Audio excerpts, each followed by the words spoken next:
Let's get it. Top start.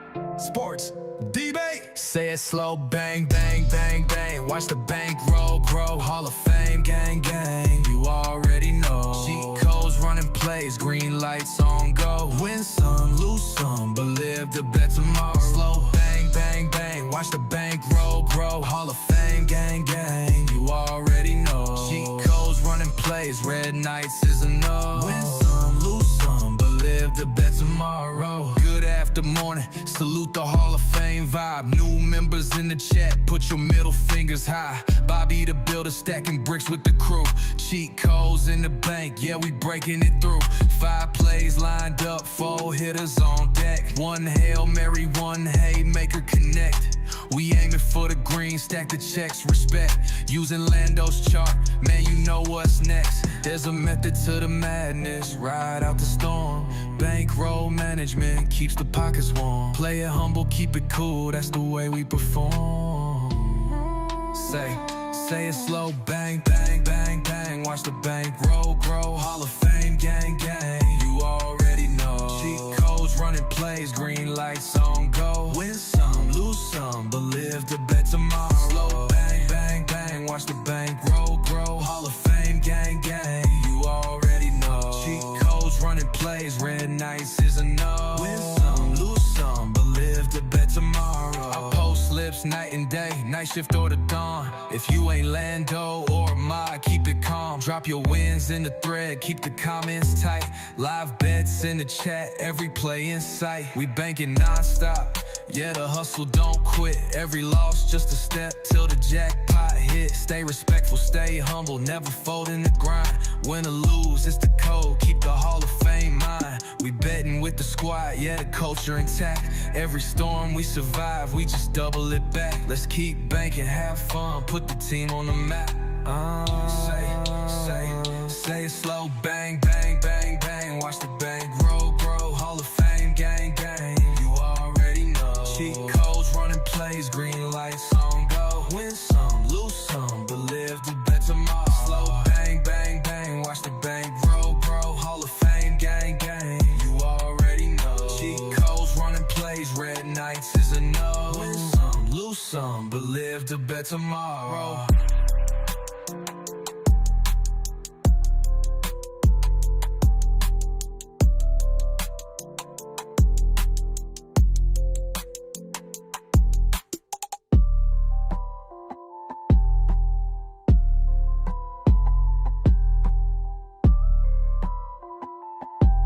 Win some, lose some, but live to bet tomorrow.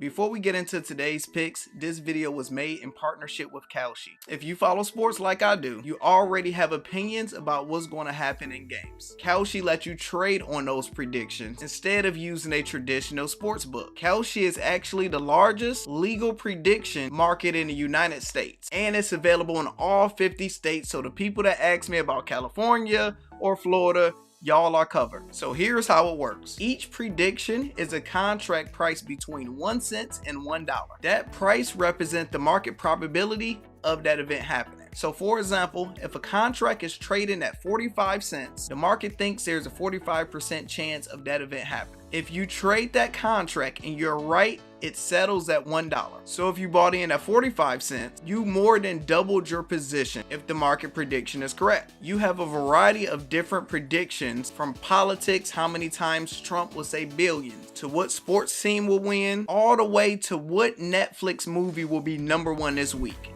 Anything you could think of, they have it. What I like is Kalshi works like a market between people, peer-to-peer, kind of like trading stocks. You can build a position and even trade in or out before the market resolves. If you want to try it out and get a free $20, all you have to do is trade your first $20 and you get $20 for free. Just go use my partner link in the description, and you can also use promo code topsportsdebate. Let me know what markets you will be trading this week. Now let's get into today.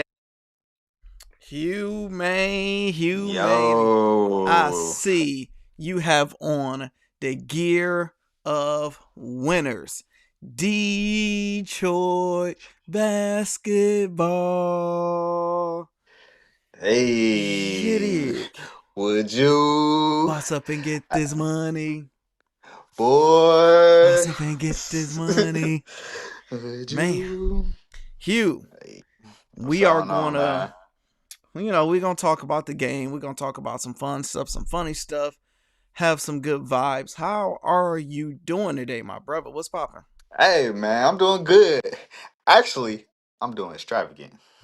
Let me tell you why, yo. Your boy finally tell one of the bangers. You tell the banger? Yeah, tell the banger out here now. Which one? One of Yeah, Bobby's? yup. Turn the dollar to 200. Your boy turned out here at 1 to 200 now. Hold on. It was today? Yeah, real Yes, let's hundreds. go. So you did one of the baseball boys. Yo, one And, of the baseball and boys is you one don't home even run know joints. anything with baseball at all. Hey And man, I know a little something, but not betting wise. did you know any player that was on that slip? Hey, look, you know, A dollar to yeah, 200? a dollar to 200. I think it was like 214 or something like that. That's crazy. But I yeah, always laugh because, and y'all, you should thank me and everybody should thank me that hit, is hey, because my rule of thumb is if I tell Bobby plays, they never hit. So for the last week, I've been following every single one. So then, and I've been petty telling them because we have a challenge going on. Whoever give the people the biggest banger win a championship belt at the end of the season. So I've been doing it on purpose. So today I was like, I'm not gonna tell none of his plays so he can hit. and, and you know the crazy thing is, I think that's the formula because when I tell your bangers, it don't hit. And then when I get up off of it, next thing you know, they out here popping left and right. I think I need to just go to Bobby real quick, you know what I'm saying? Shout out to Bobby and tell his or something, and then maybe it'll come back around. Because I Man, we promise you, got to like figure every out the time I algorithm. tell yours, it's like the next day, bro, a banger will come out, dog. I'll be mad as hell. I'm like, dog, what is we doing out here? So yeah, one to 200. Shout out to Bobby, man. Hey, whatever, So all them bad things they said about you, I never believe.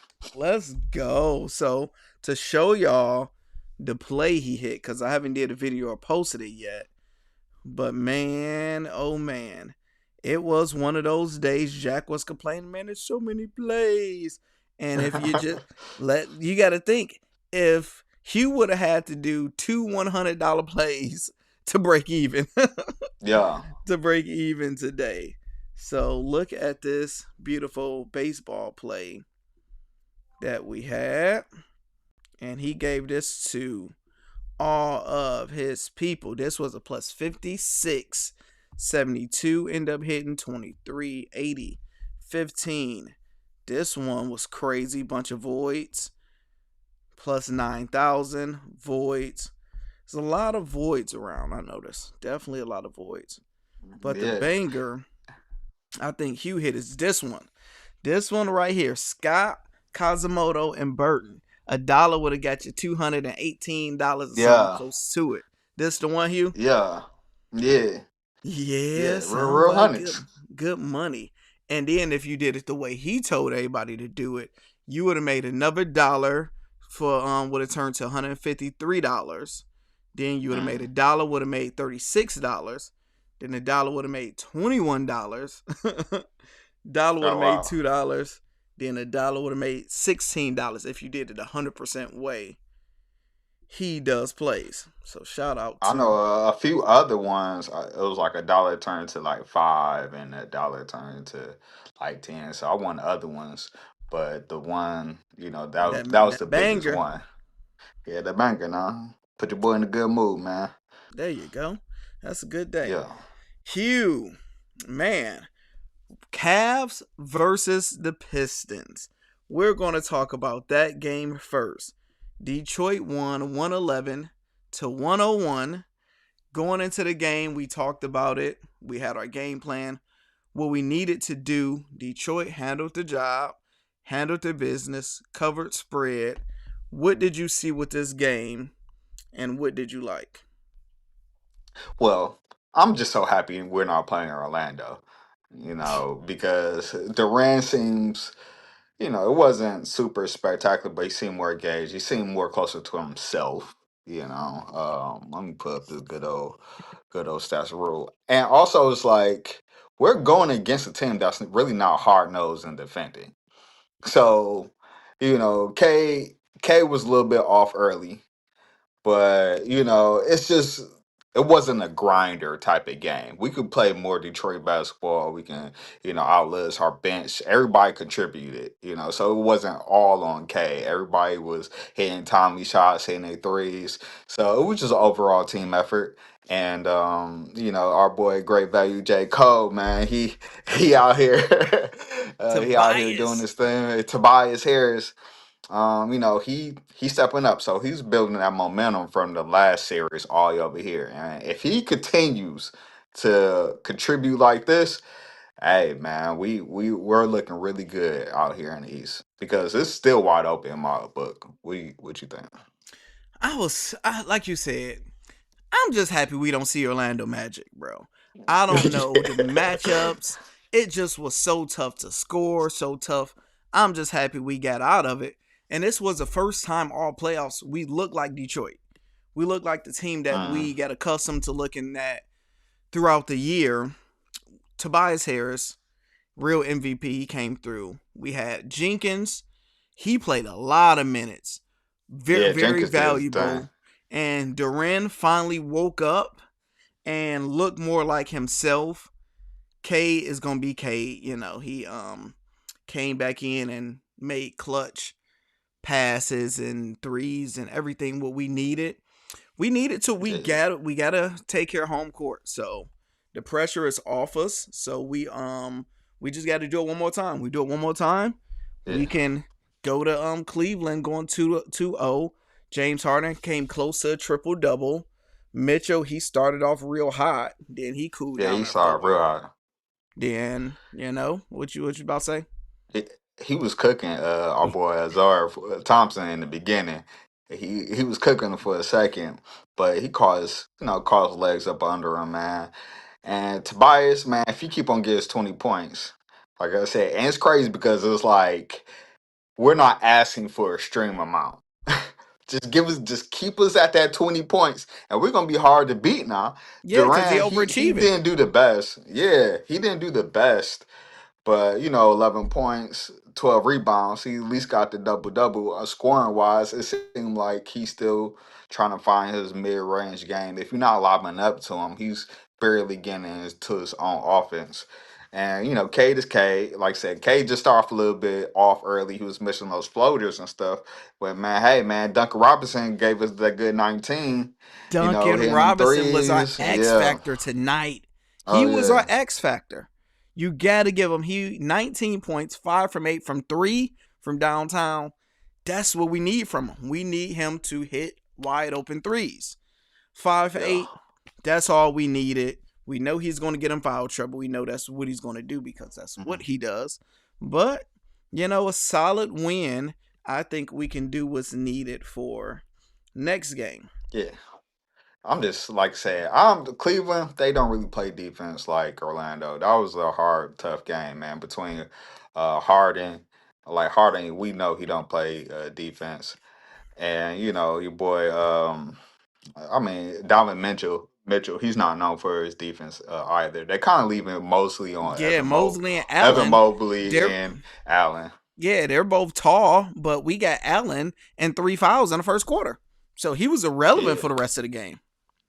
keep them going after him. That's So what we gotta do.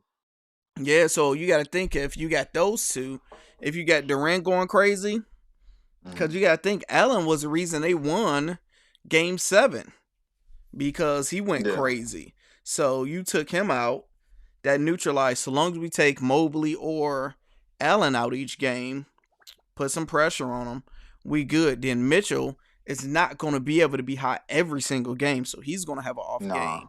And so we got. Then you got to think Strus went crazy.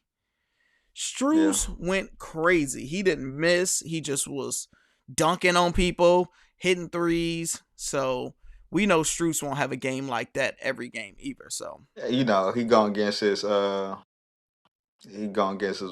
Are you talking about shooter? You talking about shooter, right? No, I'm talking about Strus, not Schroeder. Oh, yeah. So I'm about to say yeah. Struz, yeah, touche. He Yeah, did. but Yeah, but Messi. Schroeder, he had a good game. He Yeah, definitely, he had decent points. yeah, he had very good impact. Like his timing is Yeah, very well. Like he does the right thing. He make the right pass. He know when to piss some people off. He definitely all around is very very impactful when needed. he can he can create his own shot. Going against his former team, I know he's motivated. Yeah, he ended up getting attacked. Got too motivated. Calm down, Brody. Talking Next reckless on game. my line, that's a technical foul. Hugh, man, going into this game, Mm. nobody had any type of faith, any type of hope. And OKC going against the Lakers, 108-90. It was so weird because the game was closer than the score, but it wasn't close as the score is showing. So it's like on both What's he trying to sides. say? It was weird because since I was watching the Piston game, I didn't start watching that game until it was over with. Till our game was over with. And I'm wondering, I'm like, why is the Lakers is like in this game? They down by like 4, down by 7. I'm like, what is going on? As soon as I started watching it, they started whooping on them, but Lakers was hitting shots and SGA kept on turning the ball over a lot. Yeah, he So didn't do the best. yeah, they had a horrible game. And then while seeing Austin Reeves had 8 more points than me and you, he didn't help anybody at all. Yeah, And once it got close towards the fourth quarter into the third, it was blowout city time. I mean, LeBron came to play, man. He came with the 27 points, 4 rebounds, 6 assists. So he made the effort, at least offensively, to try to keep him there. We all know in the back of his mind, he know he has to bring the points. He has to bring the effort offensively if they're gonna have a chance, a snowball chance. And hell, he gonna have to come. He can't be as passive as LeBron. So, but go against OKC, man. They just such a pressure cooker, right? It's such a pressure Mm-hmm. cooker situation. Shea don't have to go for 30. I think this is the probably the first time all playoffs that he scored under 20 points. Like for real. Keep talking. Let me go grab something. Yeah, so it was probably the first time he scored under 20 points. You got Chad Humger at 24 points. He's gonna put pressure. I don't think they don't have a answer for Chet. He's just too skilled.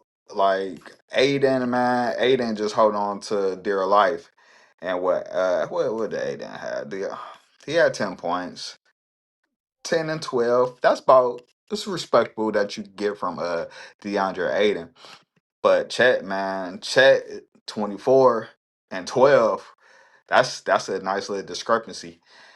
So just going against OKC, chat. I don't know what it is. Maybe just championship presence and making you have to play up to their level can also force you to cause mistakes or your game just be a little bit off because you know how much pressure it is going against the defending champs. And I believe that could be a hindrance, just knowing who that you're going against, because they're going to play their game. How can you stop it? Can you stop it? As of for game one, no. It's weird. Especially not with oh no, go ahead. It's weird. This whole series, SGA probably not going to score 25 points. They don't need Yeah. them. They literally don't need them. By the time the fourth quarter start, Hugh, he's pointless. He's pointless to being there. They don't need him at all.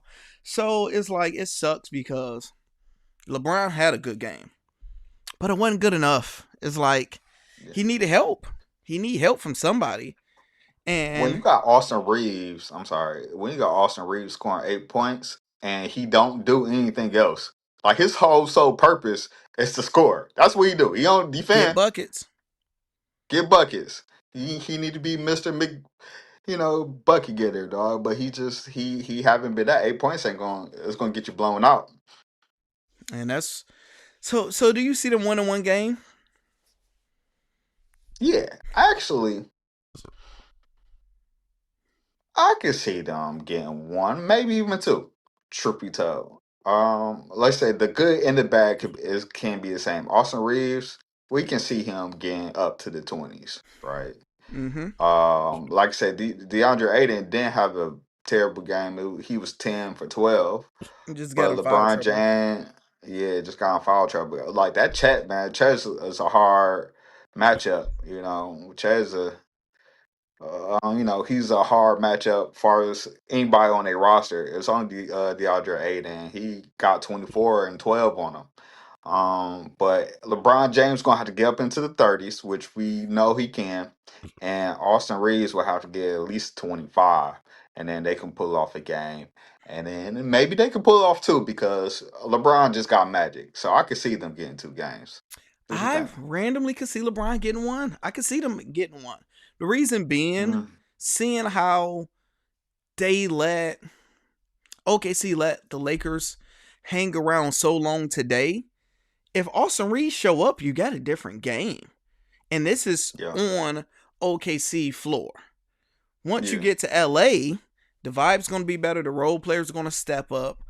You have more of a chance. So I think it's going to be a lot better once they get back home. But their goal is to split one. They got to try to split one. Yeah, that's it. That's it. And game one, just to test them out real quick. They say all they need is one at home, and this whole thing could change. Yep. Next up, your boy Jaylen Brown got fined on his day off. He got fined $50,000 while he's not even in the playoffs. He's done for the season. And it's funny how you be seeing the ads. Why my ads always brawls? Brawls are some pennies. Gotta check your browser. I know, right? So, for those that don't know, this is what Jaylen Brown said on his Twitch stream after the game. If you're going to call a push-off, call that. Same move. Same move. Same refs. Oh, it's nothing? It's a play on, right? It's weird activity. You're going to call me, right? And it's right here, right in front of you. Same move. Same move. Everybody does it. It's the same move, but this is a 3.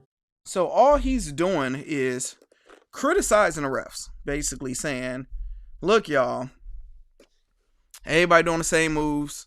He get fined $50,000 for it. What's your thoughts, you? Man, it ain't worth it. I get what he trying to do, but refs are probably the most protected entity in the USFA. Like they're more protected than Congress out here. Like you talk bad about a ref, your checkbook is gonna be lighter, and it's no exceptions. He could be right. He could be dead right. That's the crazy Pull part. up the videos, pull up the receipts, and he can A to Z. Cross your T's, dot your I's. And that could win in the court of law. But in the court of the NBA or the NFL or these big leagues, you're gonna lose every time. You're gonna lose that lawsuit. You're gonna lose everything. So it's just like you just gotta leave them alone, no matter how pissed you are. Just save that $50,000 and keep it moving, man. Just be mad. You lost. I get it. Little hurt. Just gotta move forward, man. Because these refs, boy, they too protected out here. How can these refs have all that power? They got too much Hey, power here. man. You said it on. You hit it on the nail. You can be 100% right. A ref could have made a bad call. You go lay up, and my man hit you on your arm right here, and it costs you the game, and you piss off and you go off about it, and you still get 50 fine, and they wrong. Oh man, that's brutal. $50,000 is nothing to a $200 million contract. But $50,000 is look. still $50,000. A lot of money. Some people don't make It's $50,000 more than what people make in a year. in a year. So for you to get fined just from critiquing, and I'm not even in the league. Well, I'm in the league, but I'm not actively playing this off season. Leave me alone, bro. Just leave me alone. But is that? I mean, is it right though? It's What? like, should they be that protected? No, Even not if at you're all. right?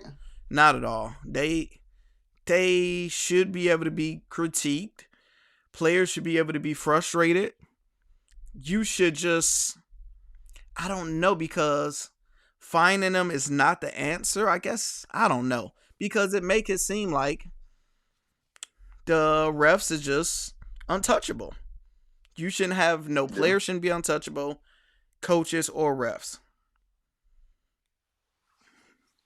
So I think they should switch it up somehow.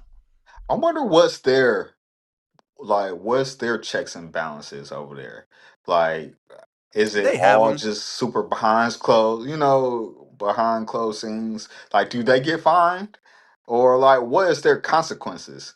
Because we don't see none of them. We see all the consequences what comes down to the players, even ownership.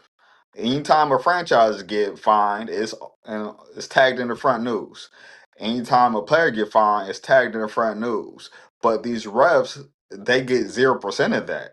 Like, we don't know when they get demoted. We don't know if they get fined. We don't know if there's a my bad or apology. Like, we don't know none of that. I don't know if that's right. Ford in the building. He said Luke ain't coming back. Austin Reeves show up. Then SGA will show out.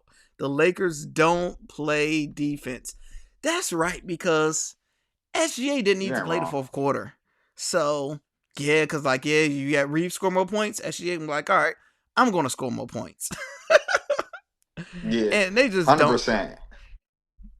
don't. But what's crazy, with this year with the NBA, what doesn't make sense makes sense. It doesn't make sense for the Lakers to win a game. It didn't even make sense for the Lakers to beat Houston. Yet we are here. So I still think they can possibly win one. They shouldn't. Should be a blowout every game. I'm taking the spread. OKC every game. So you see how that go. He said they criticize officials on their scorecard. They won't get playoff. Okay, so they get based off a scorecard. He's saying if they don't do good, they can't ref in the playoffs. So okay, that's a smart way to do it. Next up, Hugh. Stephon Diggs, bro. Oh boy. His case got dismissed. He is good to go. And I'm about to play the clip for the people. This is his chef. BBL chef. Dumber than a box of BBL rocks. shouty. BBL Man. chef. And I want to play y'all a 1 Double minute caked clip up. of her in court today. Especially in the way it was written. Yes. Right? And you were talking about the statement that you made to the Dedham police, right? It was a voicemail, and I didn't listen. I read it, the transcript, so I didn't know her voice. When you told Steph's girlfriend on January 1st, 2026... I don't understand the question. I'm sorry. So I don't haven't wanna finished my answer it. question. When you told Steph's girlfriend on January 1st, 2026, in a written text message, I didn't say that, you were referring to the statements that were reported in the press that you gave to the Dedham Police Department, correct? I don't understand your question. Did you or did you not write those words? I don't understand your question. Without further explaining. You can't testify under oath to this jury what you meant by the words you wrote to Steph's girlfriend on January 1st, 2026? I'm sorry, I don't understand your question without further explaining. You also asked Steph's girlfriend. Hugh, within 10 seconds of me hearing from her, I was like, oh, she's dumber than a box of rocks. She's one of those.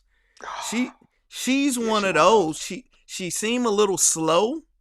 They had a video of her dancing after she alleged got choked up from him. This my problem, right? I think there should be a bill. Trump needs to pass a bill for celebrities, men celebrities, women celebrities. For example, like this. She came out and said, hey, he put his hands on me. While we're watching the football games, they're saying, hey, Diggs, he got a domestic case pending. They're talking about all his cases. He no longer worked with the New England Patriots. They fired him. Now, was it because of that? We don't know, but they end up releasing him, right? You do all of that to go to court. Within seconds, the judge like, get her out of here. We watch it, get her out of here. So now she don't get paid. He had to spend money. She walk away free. But if he got convicted, his whole life changed. So they need to change it where whatever false charge you put on me, you should get the maximum of it. If you get caught lying, because that will calm down so many of these lies. And he didn't put his hands on me. He did this. Because now, hey, all right, you about to get 15 years in jail because you lied. What's your thoughts on that one? I mean, I get what you're trying to say. Blatantly, it had to be blatant, right? Because the thing is, some things you probably can't prove and you lose. That doesn't mean that it didn't happen, but some of these things are so blatant. I get I get what you're going. This case right here, though, man, we all met a woman like that, right? Not maybe some personally, Man, or maybe through friends. We seen it with our own eyes through friends. And like a woman like that is you mess around and find out you type of see it in woman, her right? eyes. I'm So not gonna put you see the yeah, crazy in their eyes. man, for sure. And the thing is, I'm not gonna put it all on her. I'm not gonna put all on the women that we seen happen to. Diggs, bro. Diggs got to point the thumb, bro. He got to be right here because we all know we can't say what we all know. We could all assume what happened, right? He was spitting that hot fire in her ear, housed her up, gave her a job, showed her high life. I think she was living there, you know, doing this left and right. So you paying her, so you playing both sides. And Diggs, man, we all said that man need to be stopped a long time ago. Like brother need to be stopped. Like God, relax, yo, gotta relax. But you push some of these women to the point that you mess around, found out, and he found out. And it was like, oh, you say I'm crazy. I'm gonna show you that I'm crazy, right? Like, oh, we're gonna take it there. And she took it there and she looked terrible while doing it. She did a terrible job, lucky for him. But I mean, I think he pushed the ball first. He was the reason of that small snowball and turned to a larger issue, man. I mean, everybody got game. Game goes both ways, right? And I think he played the other side of the game, man, and put him in this terrible position, man. I 100% blame Diggs. You gotta have discipline, bro.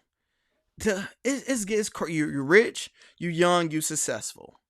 You hire a cook. Mm-hmm. You didn't just hire any cook. You hire a cook that got a BBL. Yeah, caked up, double caked up. Double caked up in your house. And then after that, you have no discipline. You start knocking her off. After you start knocking her off, you start paying her and overpaying her. You start doing all of that, bro. Then you got woman. Then you move her in. Just to stay on in here. You gotta be smarter, bro. For my young fellas out here, learn from Diggs. Watch what he doing and be like, I ain't gonna do that. That is dumb, bro. It's chaotic. It's messing up your bag.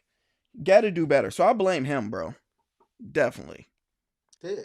Get you. I mean, if you feel that you're gonna cross that line, you might need to get a different chef. The people that are around you, Diggs doesn't seem like he have any self discipline when it comes down to women. ain't even keeping it funky. I'm not even sure he's keeping it funky with him, which can turn around on him also, right? So it's just like these things are snowballing on him, and it's one after another. We're seeing this one after another. This woman problem. Oh, she's pregnant. This thing up here, and now it finally, the top finally blew up, right?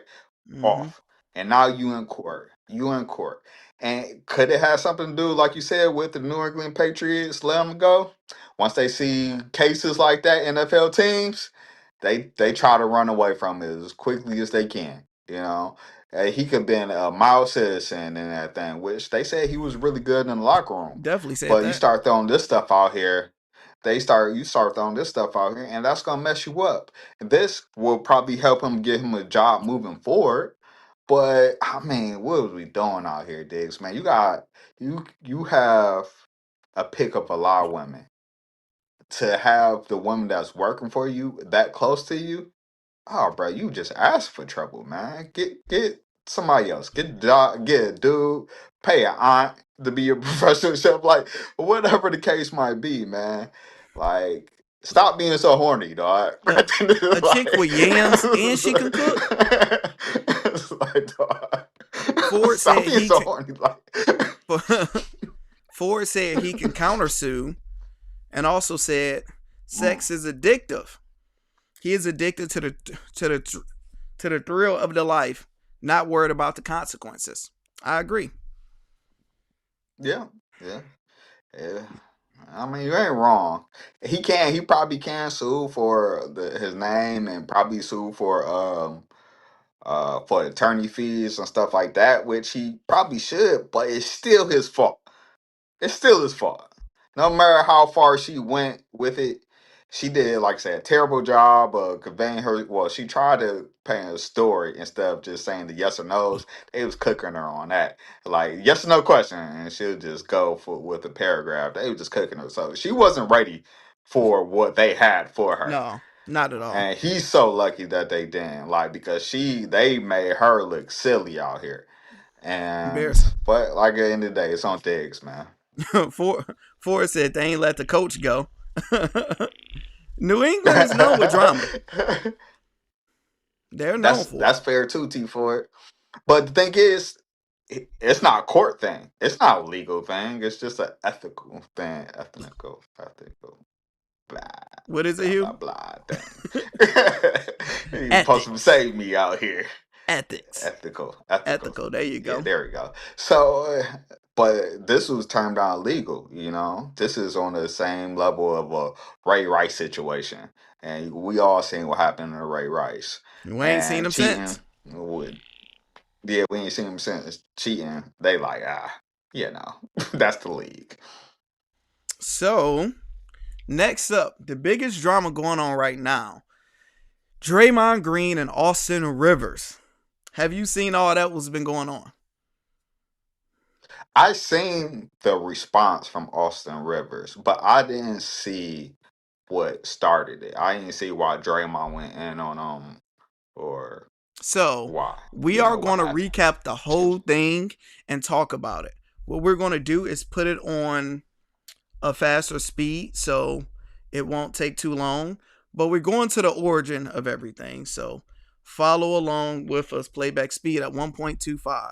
A unique person. There's things he's done that I can never forgive him for, and yet I will do anything for him. When you spend 14 years with someone, when you've had the runs that we've had, playing the role that I've had to play and being who I've had to be, some things like that are going to happen. Everything hasn't just been one way. You know, it hasn't just been like, oh man, Draymond did this, Steve's mad. I don't take that any way at all. You know, speaking of this December thing, you know, I spoke to him after that, and it was like, I don't think you like me. I don't think you've ever liked me, if I'm honest. Like, he cried. Like, really? However, what he's meant to me in my life, what he's taught me in my life, just telling them in our exit interview, the things that he's taught me about being a winner, I'm not sure where else I could have got that. I played for Tom Izzo, and Steve just took that to a completely different level, and especially showing me things about this level and winning. Like, I could never repay him for that. It's so important to who I've become. As much as he's done for me in basketball, a part of me think he's hindered me in my career and what I could have become. You know, when KD came from 2016 on, I have not had a play in our playbook. Not a single play that we run for me in our playbook. Since 2016. But if you're going to take one gripe and not be able to move past it for all the other things, then you're shallow as a person. That says more about you as a person than it does about Steve or whoever else in that instant. You got to take the good with the bad, man. So He's such a unique person. that was the first part of what he said. Now here go Austin Rivers response. Green on his podcast had this to say about his head coach, Steve Kerr. Oh, man, I knew this was coming. As much as he's done for me in basketball, a part of me think he's hindered me in my career and what I could have become. When KD came from 2016 on, I have not had a play in our playbook. Not a single play that we run for me in our playbook.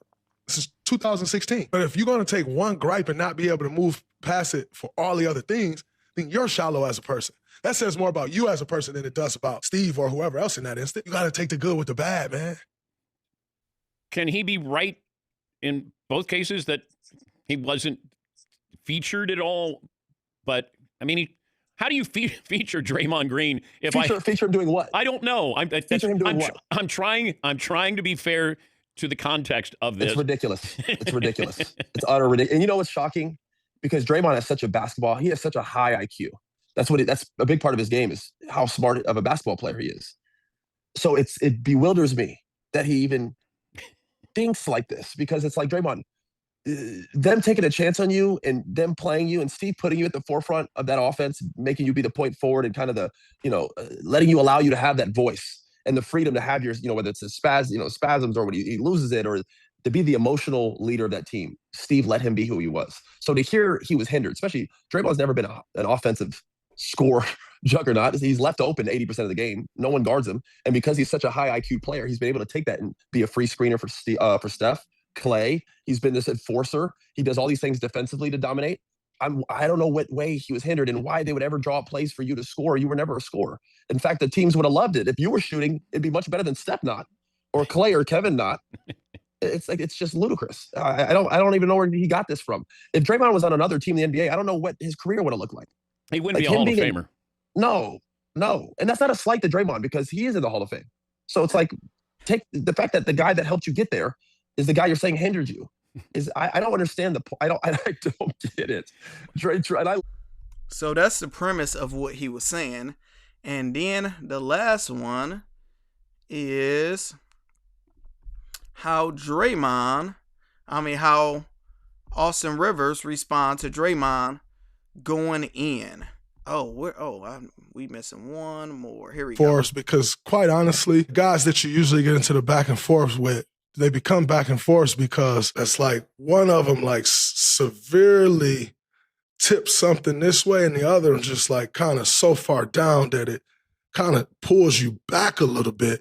And so speaking of Austin Rivers, I saw he said he's bewildered and it's ridiculous of what I said. And I just find it interesting that a guy who was the 10th pick in my draft, I was 35, who's on his second act, I'm still on act 1. He goes, Draymond, never been a scorer. Austin, you and I averaged the same amount of points in high school. And I say high school because that's when you were at your best. And then in college, he was still good. He was very featured at Duke. Because NBA careers, should he really talk about my NBA career? I'm still with my first team. He was gone from his first team in 2 years. The guy received the biggest bailout in U.S. history prior to President Trump bailing out the airlines when his dad gave him $42 million. And I tip my hat to Doc. I pray that I can give DJ $200 million or give Deuce $250 million. I pray that I can do that one day. I love how people just go take the 15 seconds that they want to take and make it a headline.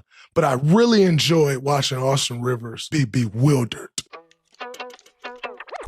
Ooh, we got a lot of heat here. And then the last one is Austin Rivers responding again. I told you I'm going to get everybody caught up.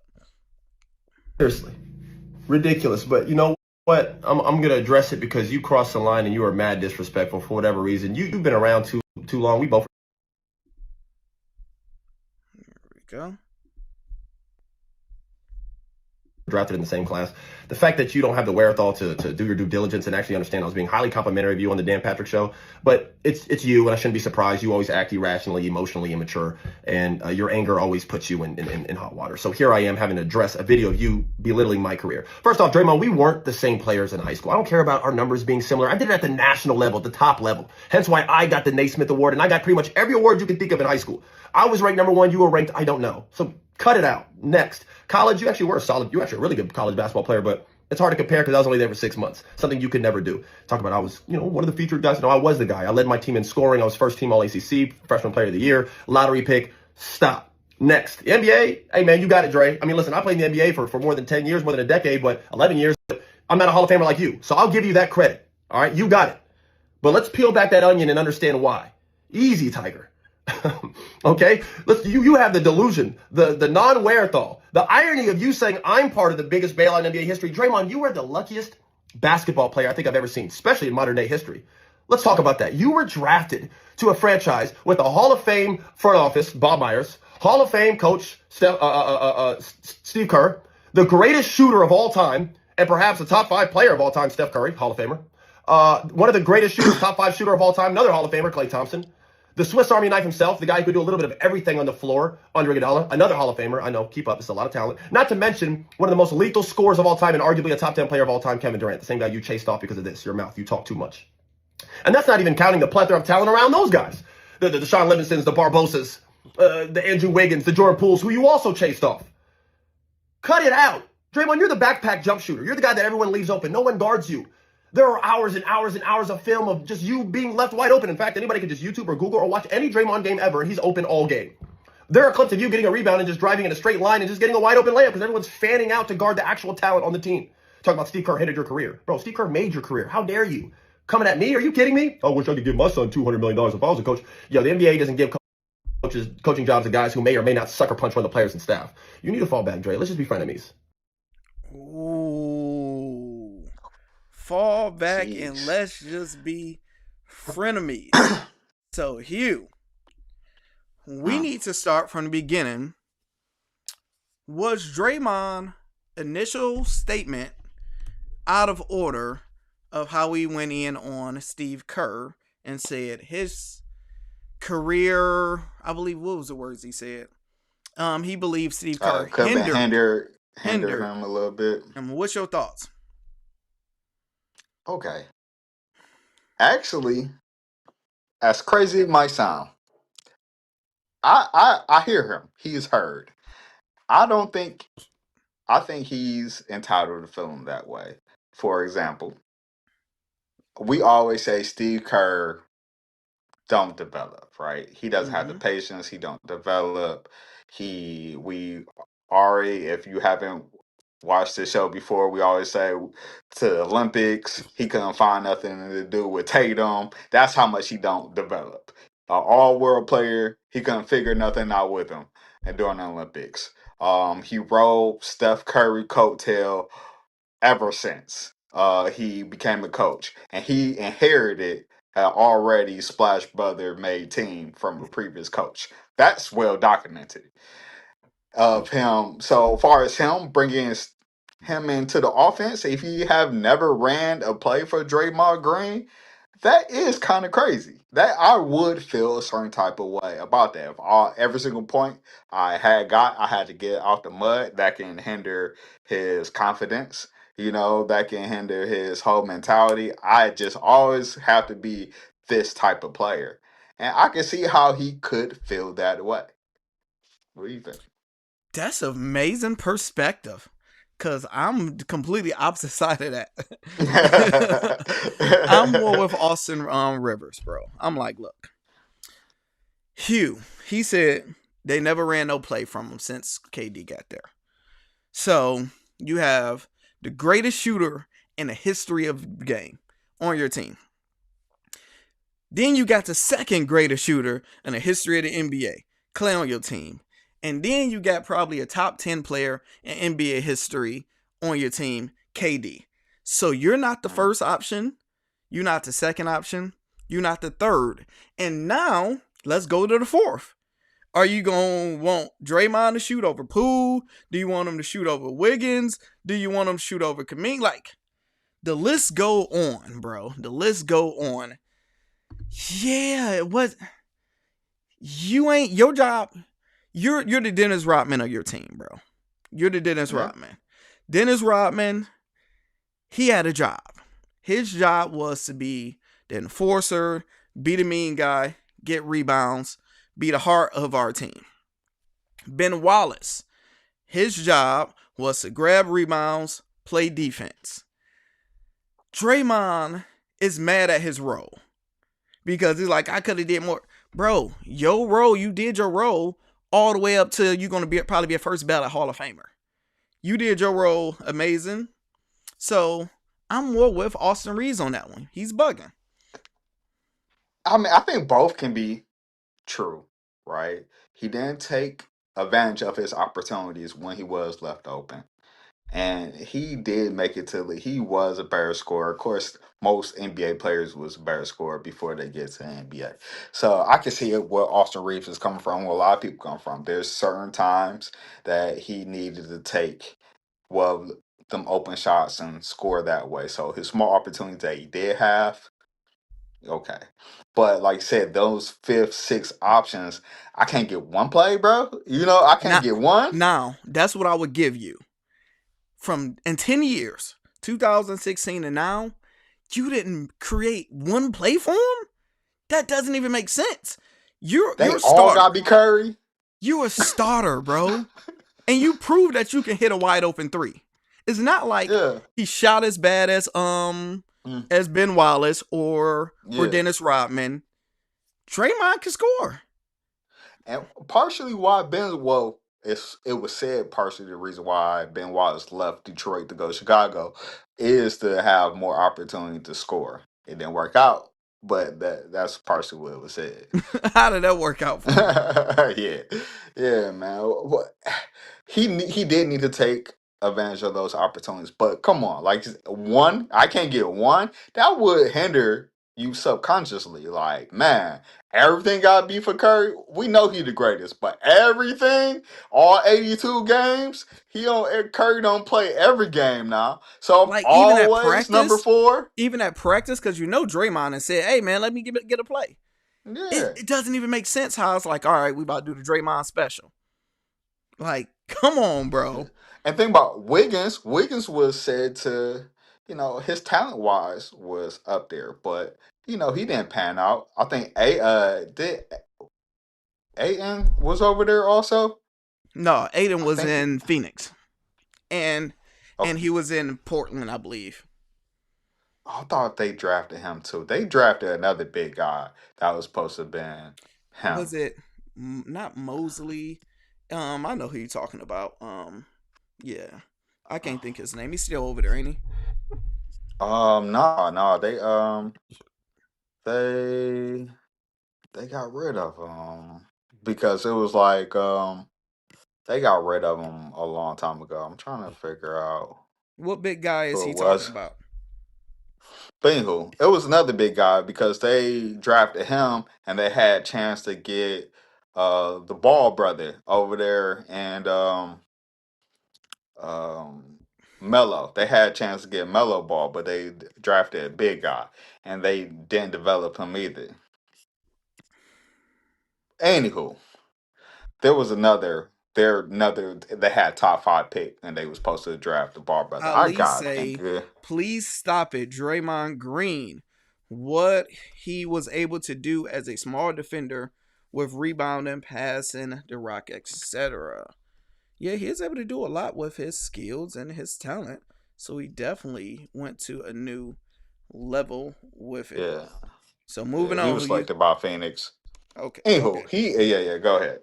So I have to do this video. I have to do this one because right now we going viral off of my Adrian Bronner take. Last week we did a clip of Adrian Bronner and Shiloh Sanders. Shiloh was like, yo, with you in your shape right now, I better beat you on the round. And he's like, this be my best round. Me and Hugh 100% disagreed. Hugh, what did you say on your side? I said Adrian Bronner will make him look like an NFL player that's trying to box. Like he would win. and I said, I believe Shiloh can possibly get him because Adrian Bronner is right now actively an alcoholic. People get mad at that, but it's the truth. And he's very much out of shape. So this is what I want to show to people, Hugh. This was a week or so ago. Him working out. Adrian Bronner. Watch this. 3 minutes. Let me know when it starts. Yeah. Start that bit. Bam. Start that motherfucker. Barely get out. Look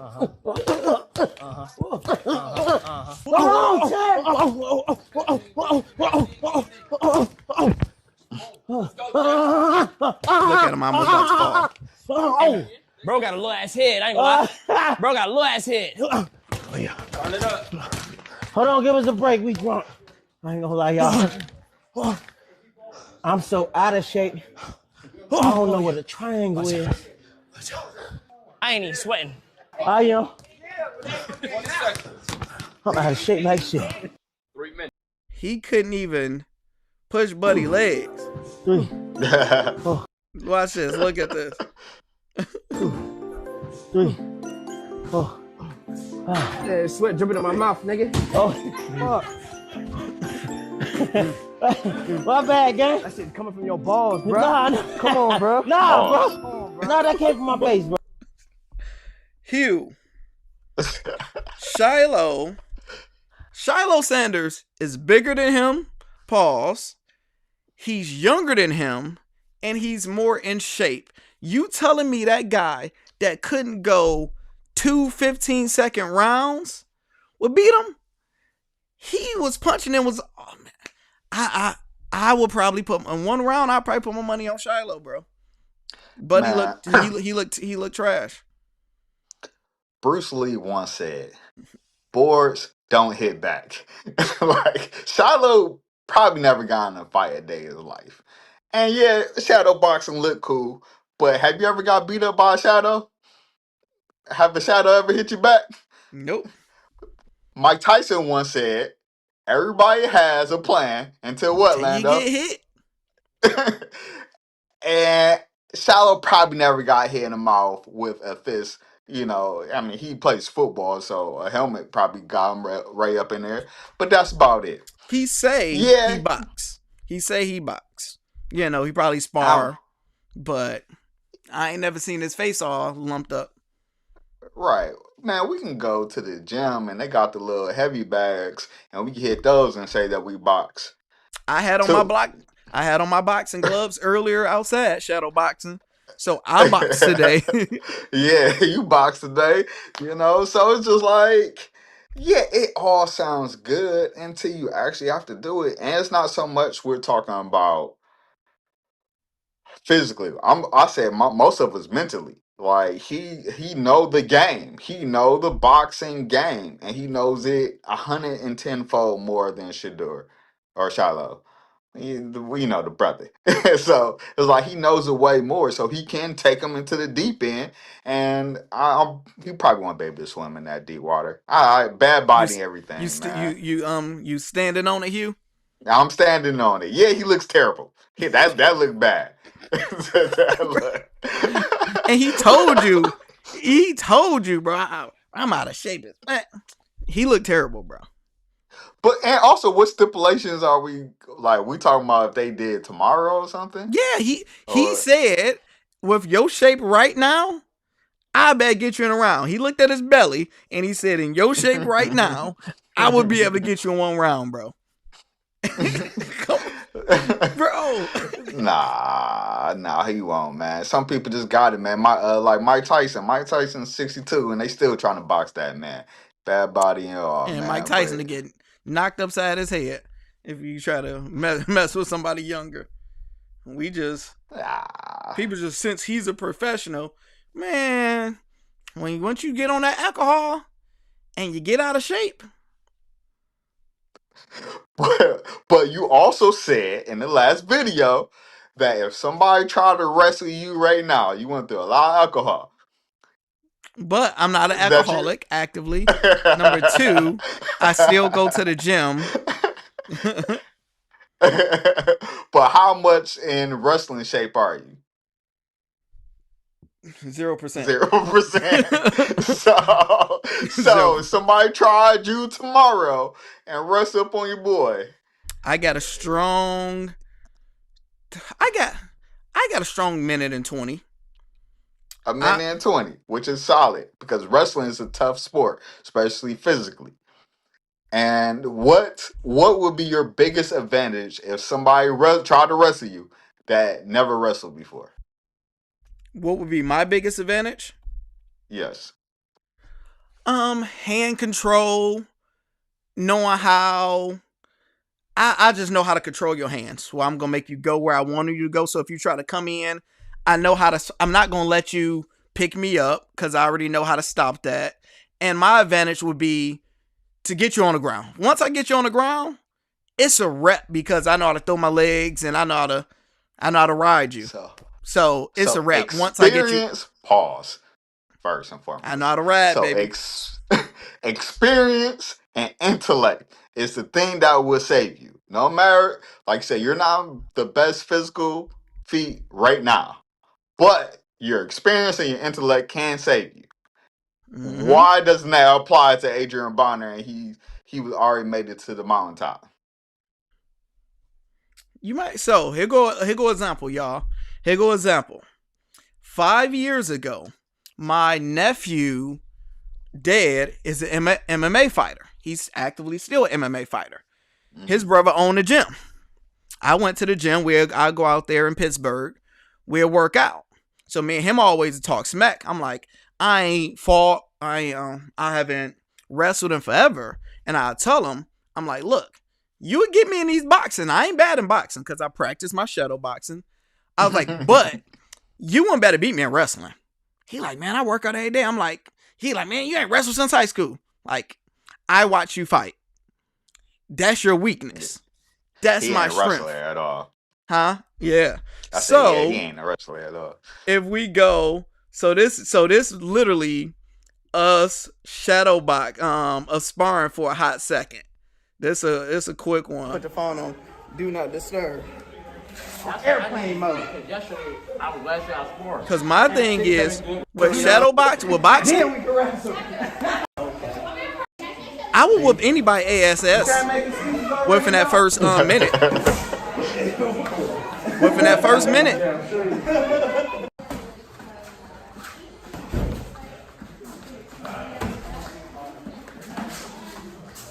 He ain't know I was gonna be moving. And I'm trying to get him. And people don't realize how tiring this is.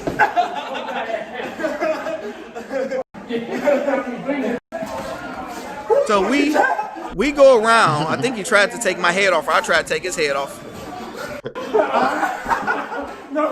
And at this point, I'm dead. I'm tired. I would look like a champion. After that, I'm getting knocked out. I hate you. So I'm like, all right, we got to go to my side. I'm like, all right, we got to go to my side. We got. Oh, this is why I tried to get him on this one. Watch this.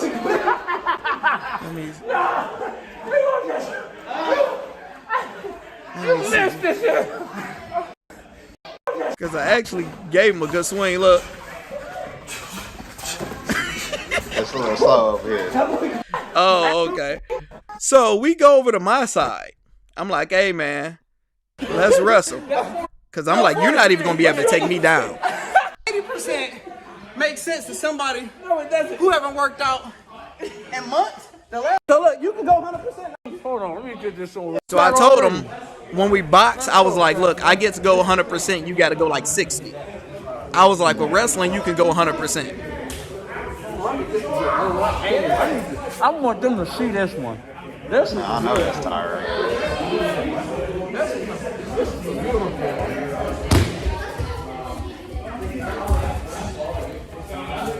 a 30 seconds right there.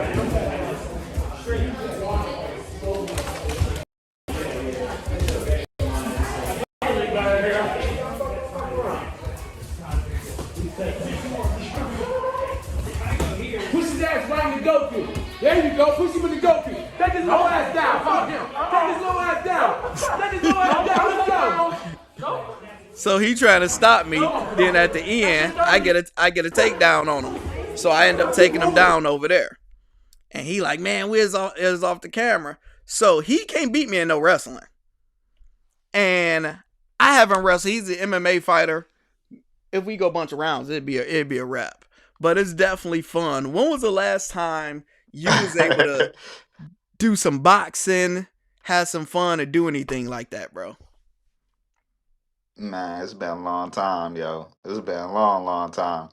You know, it's just we to a point of the risk and reward. I thought about I was gonna get a boxing membership because I kind of wanted to switch up my fitness from just regular gym workout to some more cardio and just to sharpen the good old tools in the toolbox. So I thought about getting a membership. I found one not too far away from the crib, just like $100 a month, and I think they like 4 classes or whatever each weekend or something like that, or one class of the weekend or something like that. So I might try that out.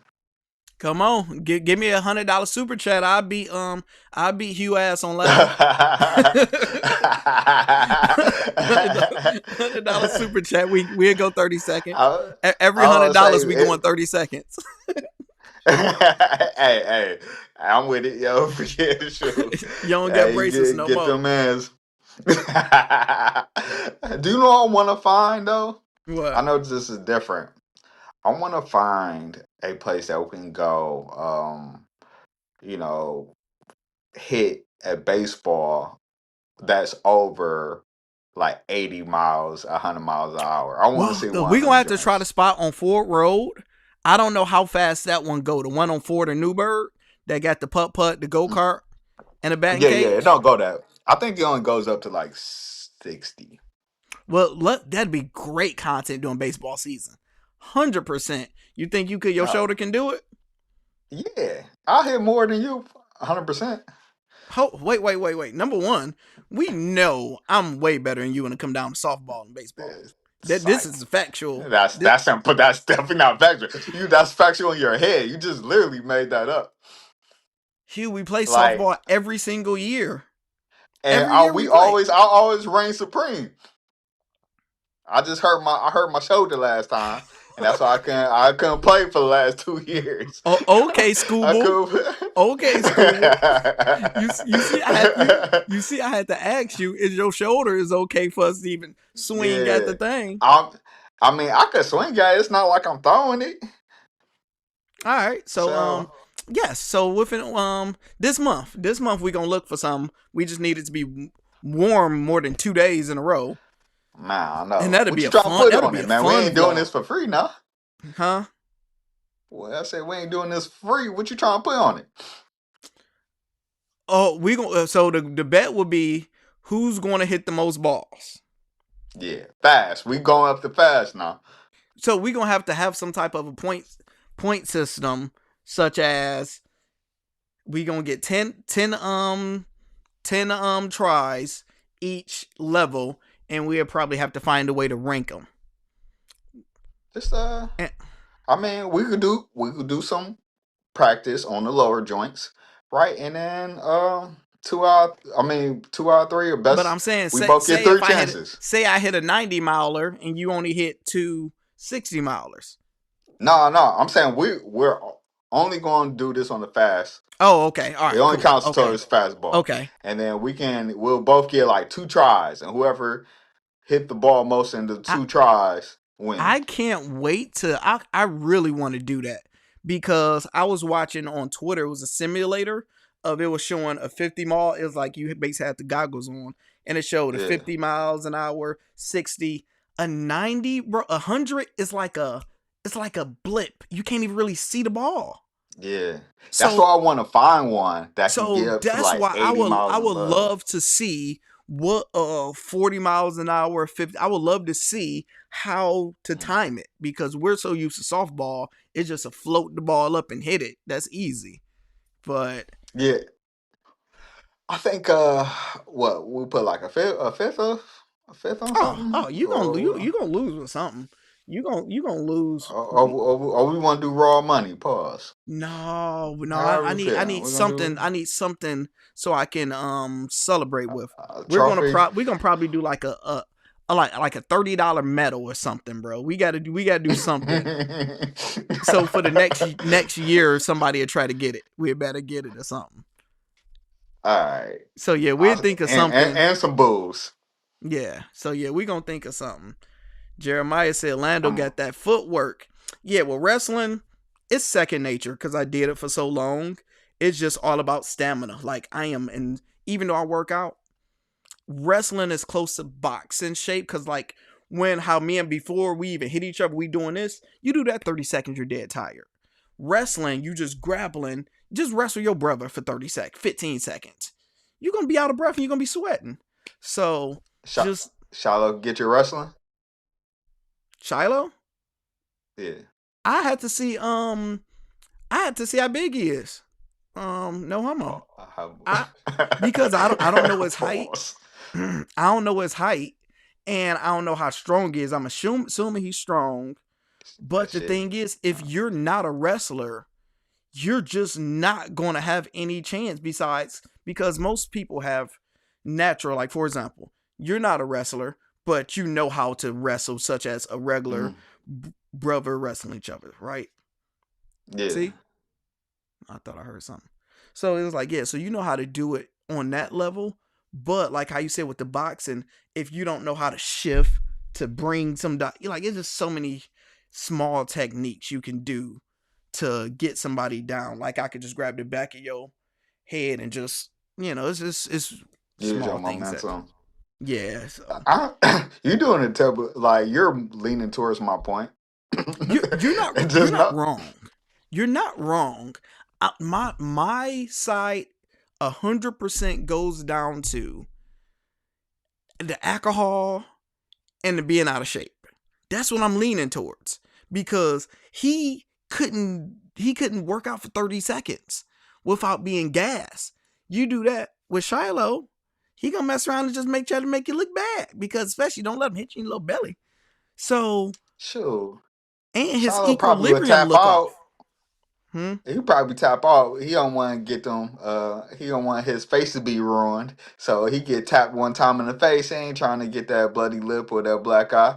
Yeah. He probably because me watching Shiloh as long as I have, Shiloh is very much a pretty boy, and he is certain stuff. Don't record me unless my face and everything is right. So he got that little sedittiness in him. So I'm surprised that he actually liked to box. Because I'm like, you actually want to get hit in the face? They not hitting back. They not hitting them back. Boys don't hit back, bro. You say once yeah, because you might be right. Once if AB, he like, look, I just gotta go in there and just tag him 3 times. Just whop, whop, whop, a good whop, whop, whop, and see how he react to it. After that, because how many people get hit in the face by a 4-time champion before? Or the kidneys. Yo. The kidneys is right there. He ain't got a grip up there. Kidneys will shut the whole body down, boy. They take you out. And he don't have to worry about being a pretty boy. AB ain't worried about being a pretty boy. That nigga look like right now. The chat was like, man, he only 36. That nigga look like he 46, 56. Man, 56, 76. Good gravy. You look bad out here. Bro, that alcohol. Kids, drink sparingly. I see you finally had you a drink in Hawaii. Yeah, Hawaii, 110 days. Let's go. Shout out to Hugh, y'all. Spam, congrats to you. Hugh went 110 days without alcohol. That is how you bring in a year. That is great. I haven't drunk ever since either, so that's been like my only drink. Well, you better. So, my suggestion is, if you're gonna have a drink on your birthday, start drinking 5 days before. Tomorrow. Start drinking tomorrow. Start drinking tomorrow to prep your body, because what's happening is you ain't drunk so long, and everybody gonna buy you drinks, and you're gonna drink the way you're used to drinking. And you're going to be throwing up and you're going to be out of it on your birthday. Yeah, if anything, I have to go super sparingly. I have to drink, very bonito, Let's go. All right, so this was a funny one. I seen this on Twitter. What, you about to say something? Yeah, real quick. What's James Wiseman was the number 2 draft pick that they picked over there. That's who you was talking about. Yeah, okay, I remember James Wiseman. Yeah, okay, that's who you was talking about. 0% development. Continue. Drew said, congrats, Hugh. Congrats. Thank you. All right. So this was funny because we have Father's Day coming up. And this is my first time seeing this. I believe this happened in 2003. This is hilarious. Watch this. What's going on, too? I think get a big card show. So you have the brother in tears, hysterical. He's crying. Threw it back. And you like, why is he crying? Kidding me? Oh, Look. no. Oh. Hey, bro, you remember that Father's Day back in 2023 when you cost me a foul ball? This is a Father's Day. Oh, we got to see Never this. to be forgotten. All right, welcome back to Fenway Park, and we're here on the... For the rest of his life. We're siblings. I'm not never letting you live that down. On your wedding day, I'm bringing that up. It's going to be in the speech. It's going to be in the speech. You're not never let... Bro, I never went to a baseball game and got a real baseball. That is like all men life goals. Like, you want to go to a basketball game and just catch a damn shirt. you just want to catch. You want to just catch a free T-shirt. You want to go to a baseball game and catch a baseball, and it's so important. We don't even care if we catch the baseball. We just want it to be the baseball that they're playing with. That thing could have failed, and you got it. And now for the rest of your life, man, I got this baseball. If you catch it, it's amazing. For that boy, his brother to be ready to get a ball, and he grabbed it and threw that thing back. Would you have been living, Hugh? Oh, I've been hot, boy. I've been hot. Yeah, I've been hot. If I was the older brother, he looked like he was the older brother. Man, because like you said, that's probably the biggest prize in all of sports if you're a fan. 100%. Right? It's like, because you can't keep the basketball. I mean, if you can get you can get a football if you're down there, but they give to family members. They exchange the football. So if you get a football, you got to give it back to them, and they'll give you another one. No, I don't want that. Because they put chips in those footballs now. Wow. So yeah, they put chips in the football. So they want the football with the chip in it, and then they'll just give you a unchipped NFL football. No, I want that one with that chip. I want that one with the chip. Yeah. So you gotta get it. You gotta go now. You gotta go for it. and then you got baseball, but the nostalgia of that baseball, I think it just all of them. It's just that top tier. So I'll go with the baseball. He threw it back, at which, bless his heart, boy. Bless his heart. Okay, I got another one. What about if you at the Masters and you got Bryson DeChambeau or Tiger Woods end up hitting the birdie, and they end up giving you a golf ball? Toss one to you. But is it the same ball though that he hit the birdie on? Yeah, if he did that and gave you that. Yeah. That'd be dope. That'd be lit, but that's just such that'd be worth money.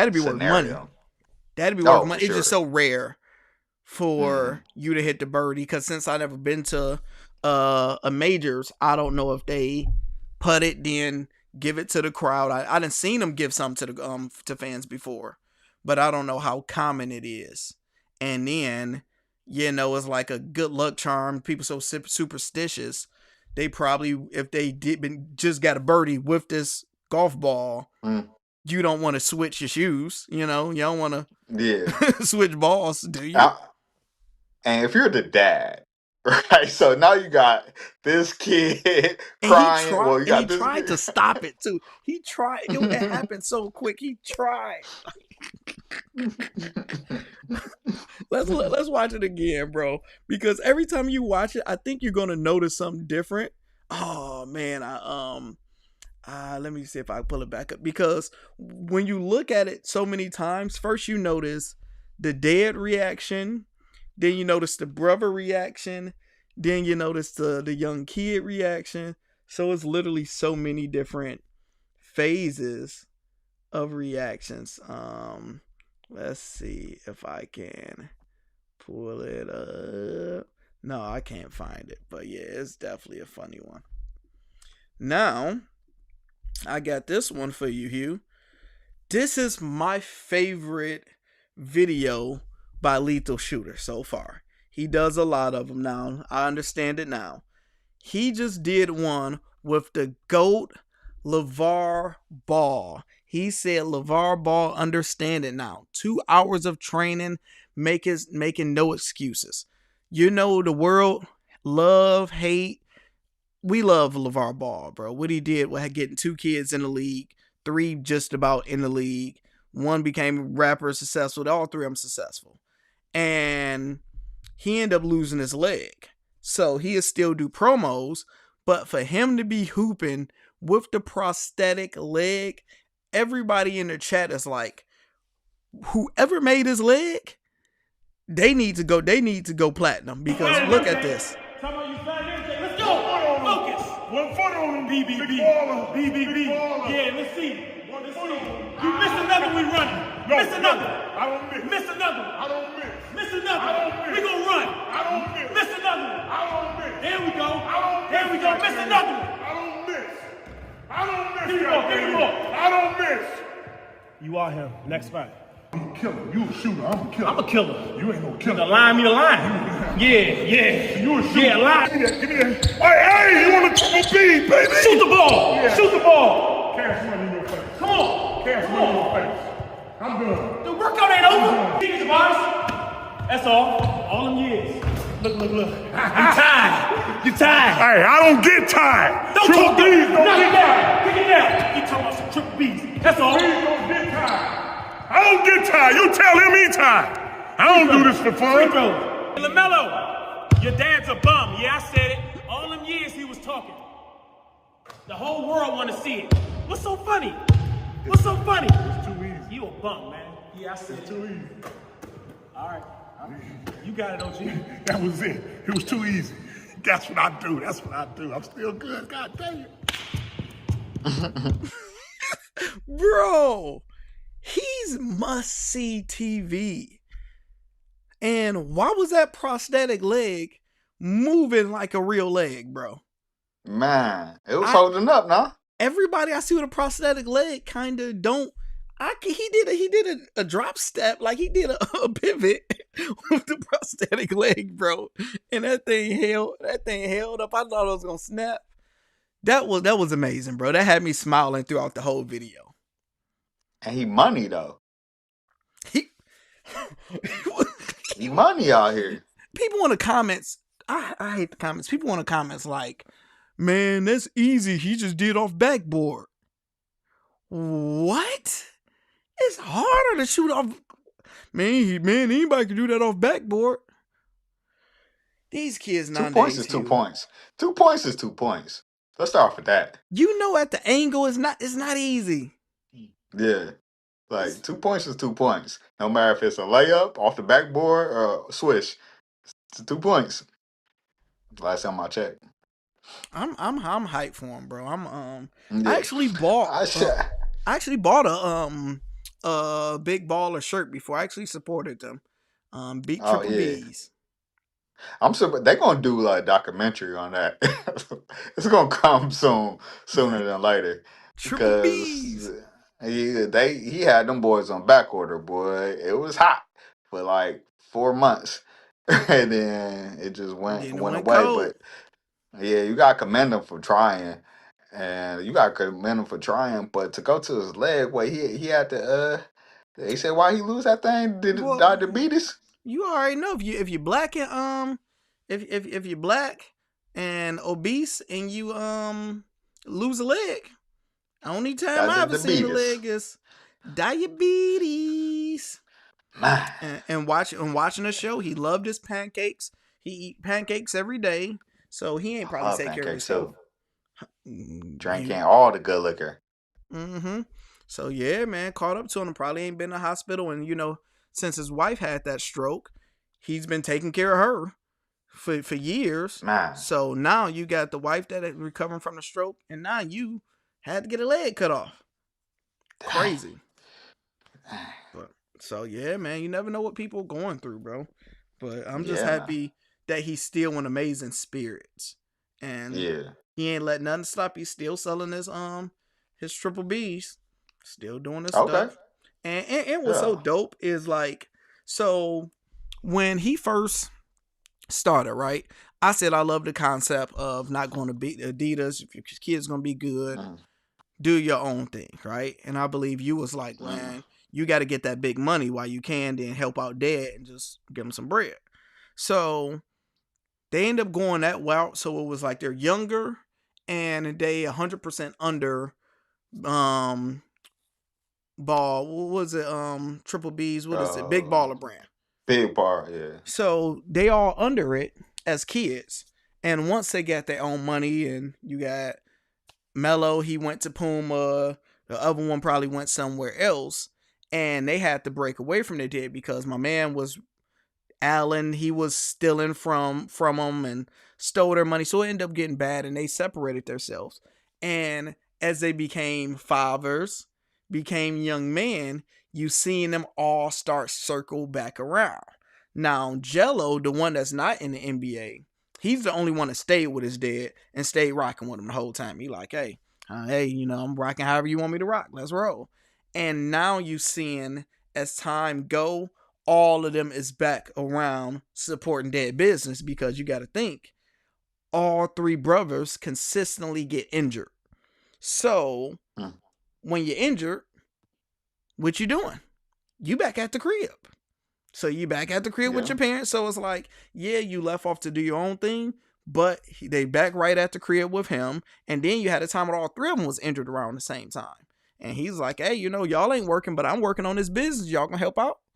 And since they didn't get their bread and see the game, it's like, all right, you got Melo. He have more leverage in Charlotte because he's more the superstar.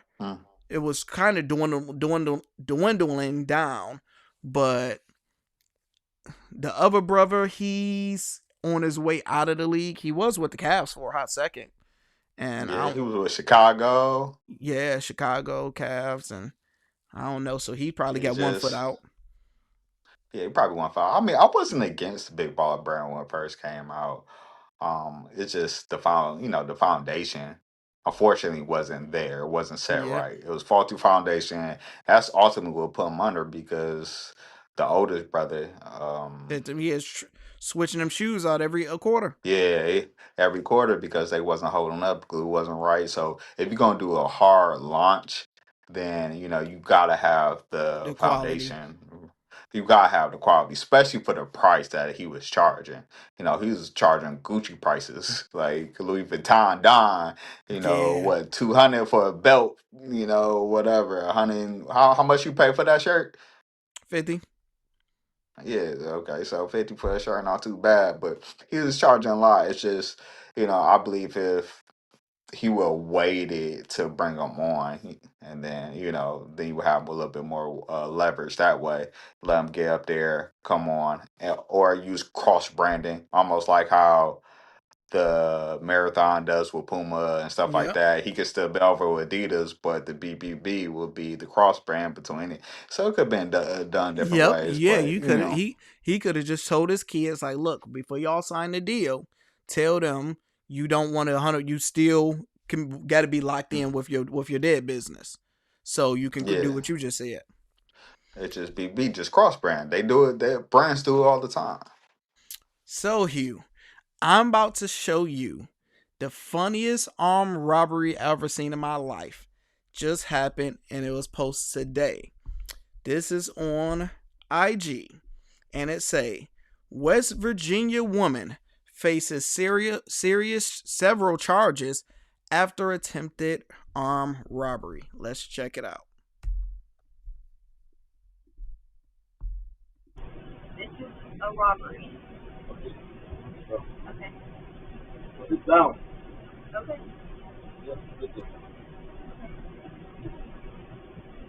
There's a robbery. Down. I'm telling you right now that there's a robbery. What robbery? Oh my! What are you doing? What? What are you doing? The owner in the back room. The robbery. Yeah, the owner in the back room. The owner in the back room, run!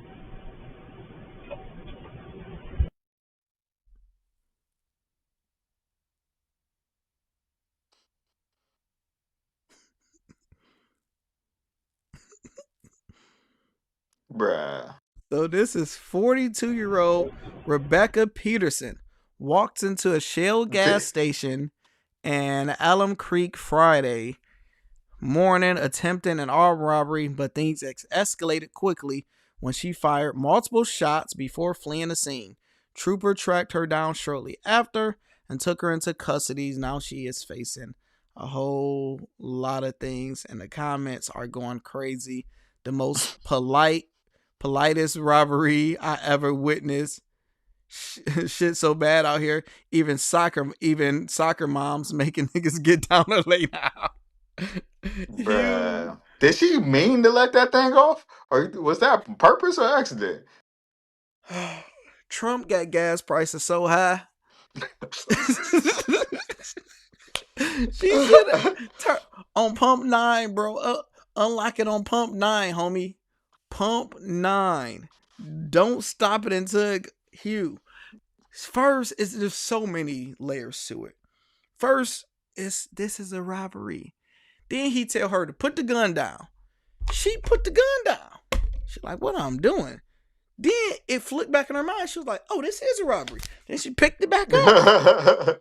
Then he told her to put it down. And then she had to let her, I guess that was a warning shot to let him know that this is a robbery.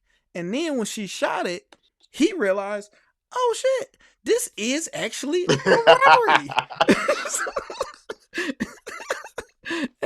And then the best part of it is he say, what are you doing? The owner is in the back. Hurry, go. The owner is in the back. Run. And it was so funny because it was so confusing. I'm confused. I know she's confused. She like, the owner's in the back. Is he coming out with a pump? Do I supposed to get? And I guess he got him away from her. He was confused. Everybody was confused. What was your thought of the best robbery ever seen? Oh man, that was straight off of a movie, yo. Like you said, it was the most polite, confusing robbery of all time. That's soccer mom, yo. That's it. That's it right there. That should be the title. Soccer mom go rogue, boy, because good gravy.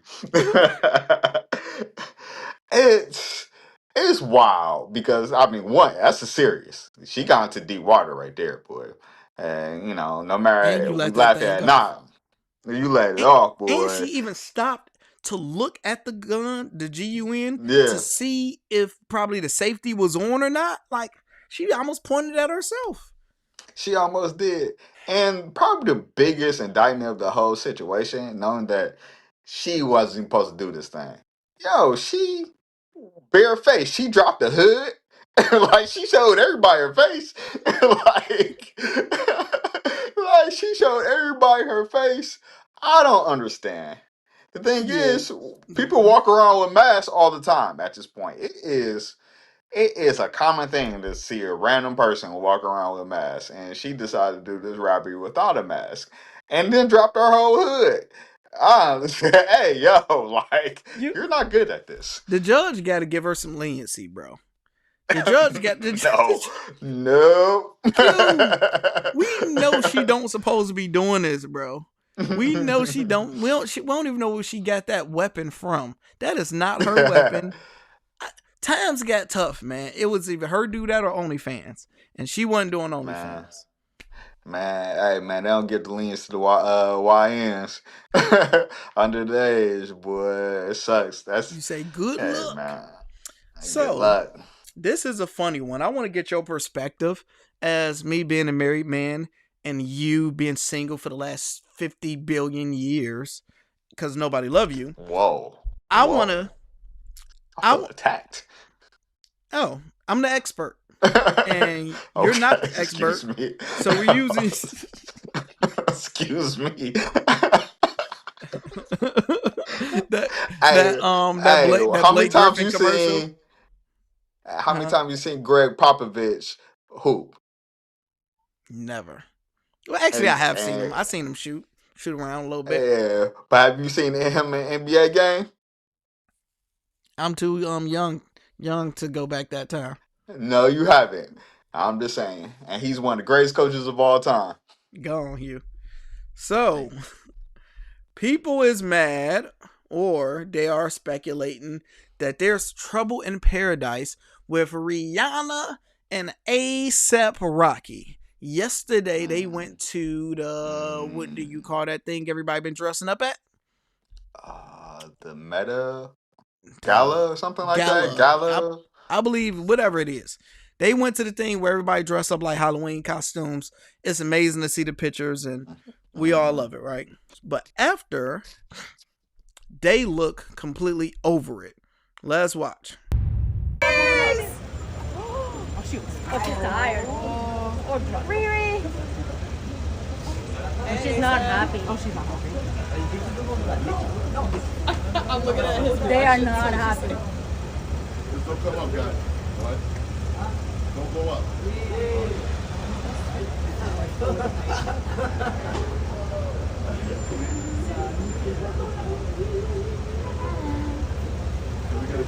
Oh, but they're not happy. Are they arguing?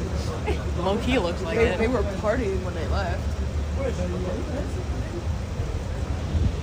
I'm tired that they spent like 4 hours getting ready. The conversation is hilarious.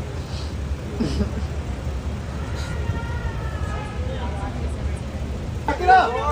To your left, Riri. Riri, over here, please. To your left, Riri. To your left. You were beautiful. Where you going? Where you going? Hugh, should fans be worried? I'm gonna start, bro. Yeah, Mr. Expert. I'm the expert here. Mr. Magic Don Juan. I don't know, because people ain't always been in relationships. This is they're in a relationship. They damn near married. They got a zillion kids together at this point.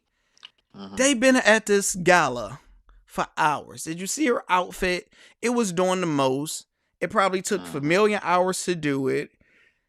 They over this. His breath probably stank. Her breath probably stank. He probably hugged somebody she don't like. And they get in their own comfort thing of the vehicle. And they just wasn't feeling each other. You seen the energy? Man, hey, why you was on that BS? Man, you was on this, man. Man, whatever, bro. I don't even want to talk about it. I don't even want to talk. That was the energy. And tomorrow, that will be okay. That is relationships, people. It's relationships, bro. Like, they're human. They're regular people. What's your thoughts? Hey, man, you hit it, man. Especially if there was alcohol involved. Hey, you know it was alcohol somebody, everybody partner or something. When they get a little alcohol, there's something that another partner don't like that they do when they're drunk. You know what I'm saying? Chat, y'all know what I'm talking about. If you have a partner and they get drunk, it's not grand all the time. There's something that they do, and you be like, oh, okay. They on a BS again. Why you always get so loud whenever why you loud? I used to date somebody like that. When she got drunk, her volume would go to 15. And you just gotta deal with it. And so that could definitely happen. They both could have been a little tipsy. You probably do something that she don't like when he's tipsy, or vice versa, or both at the same time. And they like, man, all right. And they'll go home and they'll be all right. Tennille's a good one. When she's intoxicated, she just gets sleepy. She don't really do nothing. But if we at the gala, right, and Tennille's chilling and she just goes to sleep. Yeah. because that's my thing. Because it's like, because men, our goal, at the end of the night, we just want to get some yams. That's just what it is. And it's like, hey, she'd be like, hey, man, it's a good night. We had no kids. You get some yams. And I'm like, all right, when I get them. We gonna get them when we get home. So we go out, have a good time, we party, we get intoxicated, and we get home, and she gonna fall asleep and not give me no yams. And that would be like my gripe of falling asleep. But I learned now. So this is a marriage game, y'all. All right, here's with it now. Just get the yams early. Don't take the rain check ins. Don't take the rain. Hey, once we get a vibe and later on tonight, I'm good. Just give it to me right now. Give me what's due. Give Caesars what Caesars is owed. Give Caesars what Caesars is owed. So your expert advice is get the preparation yams while you getting glammed up before everything get together all the way. Grab them yams, And then if you continue to spicy, you can finish. double back. But at least you ain't stressed about it. At least you ain't stressed about it. Clocky. Mm-hmm. Random. His watch that he wore is called the Chanel Boyfriend Skeleton watch. The watch that A$AP Rocky wore? Yeah, it was called the Chanel Boyfriend Skeleton watch. So and it's supposed to be like 50 grand. But this my but the Chanel problem. Boyfriend, I thought that was a nice little, tad bit. He the boyfriend, Chanel boyfriend. Just all went This my problem with this, like the whole gala scene, right? Okay, so I'm just about to pull up gala. Why are you doing it? I had never heard about it until like right now. Well, not Seriously? right now, but like to this year. I never Are paid you attention serious? to it. Yeah, I never paid attention to it. Like, what is the purpose of this thing? So, and my assumption, let me see the gala. GA best dress. And my assumption is just where celebrities get to dress up real nice and basically look like Halloween costume people. Now, Is it like a fundraiser? Is it like just a random ball? it's just a random thing all celebrities go to, and they have a theme. Like this theme was fashion is art. And people wear like the most craziest, outlandish outfits. And I want to get all of the outfits because I prefer Twitter. Twitter get wild. Jay-Z wore a Patek Philippe Grandmaster chime. Guess how much that thing was worth? $2 million. What? Try. One more guess. It's more than that? Mm-hmm. $5 million? $6 million. I can't wait to see that one. It's the most plain watch that you will ever see in your life. You can walk across this watch in a supermarket and wouldn't think nothing of it. Like aftermarket store. Like watch. You pull up pull it up. It says a value approximately $6 million to $8.5 million. So my gripe is why when men go to this stuff, they always want to dress like women. It's either they want to put on skirts. My thing with A$AP Rocky, he always got a purse, like a straight purse, not a man purse. He's going to wear a purse. Look like today he had like some woman type earrings in. Why the masculinity have to leave? All right, there you go. When it come down to it, bro. Like that's my thing. In his defense, he was the first that was rocking the skirt a long time ago. And that was kind of like the start of his rap career and start of his modeling career. That's when that transition had. He was the first skirt ninja that I know of. He's a trendsetter with the skirts. All right, so here go. It's called the Met Gala. Met Gala. Or Gala, I don't know however you say it. So here go. Can you name any of these celebrities? I know that's Kim Kardashian. What is they showing? We got The Rock. Lord. They didn't spam me. They didn't started good, then they went right over to some Feed the Children. This was dope. Where her had like a silver thing covering her face. Oh, I'm a little like behind. Okay, yeah. Let me click a better one, cause this. I feel great. Well, when I. So The Rock, he had on a skirt, but he looked like he had like one of those kilt type things. Let's see what he said. Yeah, it looked like it was a suit. That, that first they sent the illustrations over, and hey, is DJ going to be cool with this pleated skirt? And I was like, well, look, in our culture, Polynesian culture, we rock lava lavas, we rock skirts. The most masculine men, but not that I'm one of them, but the most masculine men wear lava lavas and skirts. So he was explaining why he had on a skirt. Don't look bad though. No, he is actually mascala. Like he had pants under the skirt. Yeah, so his wasn't too bad. All right, so here go the best dress.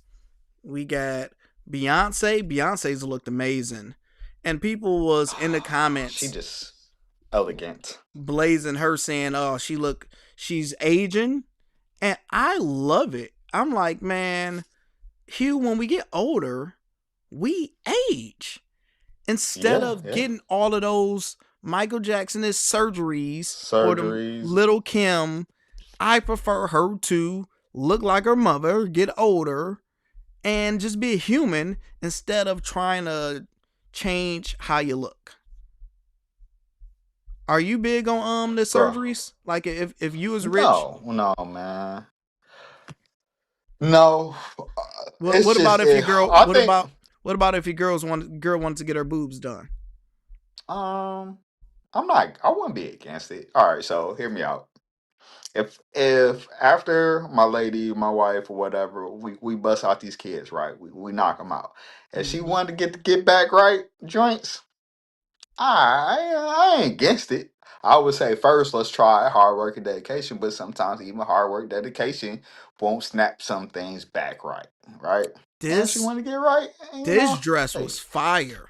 She's so good. She played in The Testaments. It's a series me and Tennille watching. Amazing series, bro. She's cold. Younger chick. That was a great outfit. Ooh, who is this? Well, let me not, because these chicks mess around and be. Yeah. She looked nice. That's there we go. Yeah, there we go. Be graceful out here now. Yeah, man. Before we get our channel, that's a dope one.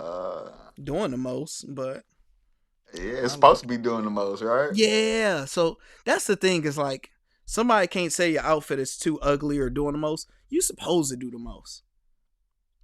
It was this one black chick. Yo, that The came, Rock. What?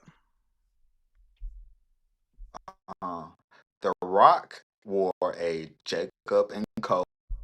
billionaire third 129 kicks. That boy iced out, boy.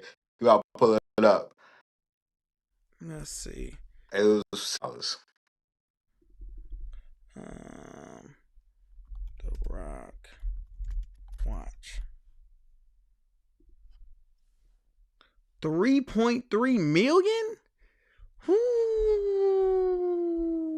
So this ain't even his. They just gave him they just gave him that to wear. Probably. Like, hey, wear this for us. Dog, that boy looked beautiful too. Oh, yes, Hugh. That's the one. Oh yeah, somebody give me a video. Let me get an Instagram video. I gotta see it. That's why I want to get so rich with people just like, hey, you want to wear my $3.3 million so-and-so? Like, do I get to keep it? All right. $3.3 million watch that The Rock was wearing at this year's Met Gala. It's called the Jacob & Co. Billionaire 3, and as you can see, it's covered in diamonds. There's 714 white diamonds that totals over 129 carats worth. From diamonds set on its white gold bracelet and case, to even the bridges of its skeletonized dial are set with diamonds. And at $3.3 million, it's limited to only 18 pieces. Let me know your thoughts on The Rock. What you think, you? Did Hugh freeze up? Did Hugh freeze up? Uh-oh. Let me get ready to end the live before everything freeze up. Y'all know how that go. The last thing we was gonna talk about was Stephen A. and Skip Bayless. Let's see if we can get Hugh on. Let me see if it's his phone. Let me see if his phone died or if it's my signal. Let me see if it's my signal or the phone died. Was it your phone died? No, it just went out. Okay. So That's the second time it did to me. Okay, so we just, almost finished. Just stopped. All right, cool. So we almost finished. Oh, cause my internet stuff probably I put it on 2 hours. I paused everything, so probably just hit that 2 hours. So let's finish the last one is Skip Bayless. That watch though. Hugh. That boy can't tell. Crazy. Did you look up the Jay-Z joint? Compare the two. They complete opposites, bro. Let me see. They are complete opposite, but that Rock boy, nice boy. That's a movie star watch right there. Yeah, I'm telling you, once you that Rock boy, that was the one. That was the one. He called a Rock for a reason, boy. That was the one. Imagine making enough money where they paid you. Hold on, no, Hugh. You playing, dog? No. See, cause you don't know nothing about no Grand Max. See, I'm a watch head. Like I watch YouTubes on these all day. Let me show you. So this the Patek Philippe. Philippe? Oh yeah, that thing is that's cold. Because that's his style where it's quiet but it's loud. So if you know anything quiet. About it. It's all quiet. But it's loud though.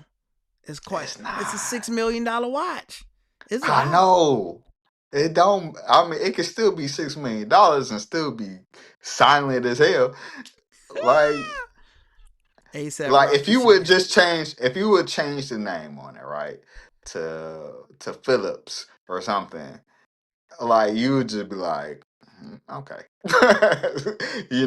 like if you would change the Rock on the other end's watch. I know, don't all of them have to be gaudy. Well, like Rocks don't look good. Jay-Z watch look better. This one just got diamonds all over it. It's just for the event. I want to wear the Rocks because it's going to be louder, and I want to be loud at this event. And that's what I'm saying. It's like I know Jay wore it because of the flex, right? And it's a silent. It matches his personality. It's a silent killer. Like you said, you gotta look it up. You know what I'm saying? If you don't know, you don't know, and I don't know. So I'll admit that. I'm not huge on watches all the way, so I'm not gonna sit here and act like I'm a grandmaster of them all. But you look at it, to me personally, you would have to bust out the features on it that makes it so extravagant besides the name. But, like look wise, it probably lasts for the next 100, 200 years. Skepta had the Outlier Royal Oak. That look good, all gold. I don't like the layout of it. Man, that Jay-Z boy cold. Like, does it look better than a Westbrook joint to you? No, Westbrook's is cold because you can do so much with a gold Rolex, and it was like a gold Rolex with like yellow, blue, and I think pink diamonds. Let me see if I can find that one. Westbrook. That boy. That Russell Wilson joint, fire, boy. Let's see. Like, look at that. Look how cold that thing is.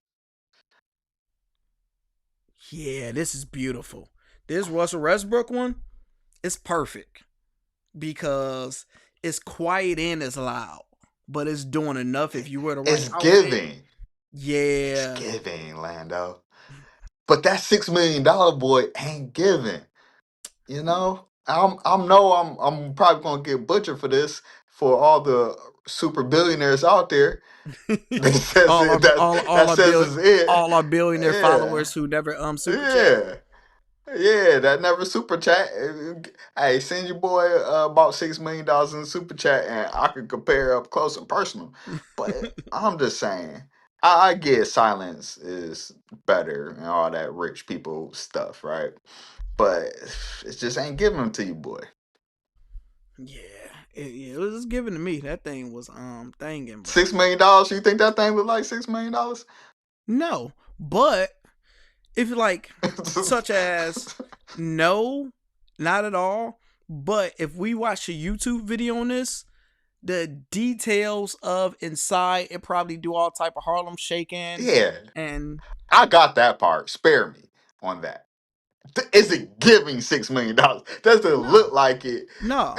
That's all I'm You know, saying. yeah, you want some diamonds, or you want it to be a strong face, like how Aldermeyers, like this. Aldermeyers have a strong face on it. Like them President Rollies, like I said, look the one that Russell Wilson had on, bro. That boy, I think he Luke had on. Evans That boy wore was cold. Hublot. Hublot got a strong face. I can't wait to buy me a Hublot, bro. This is a nice one, but that's still too plain for me.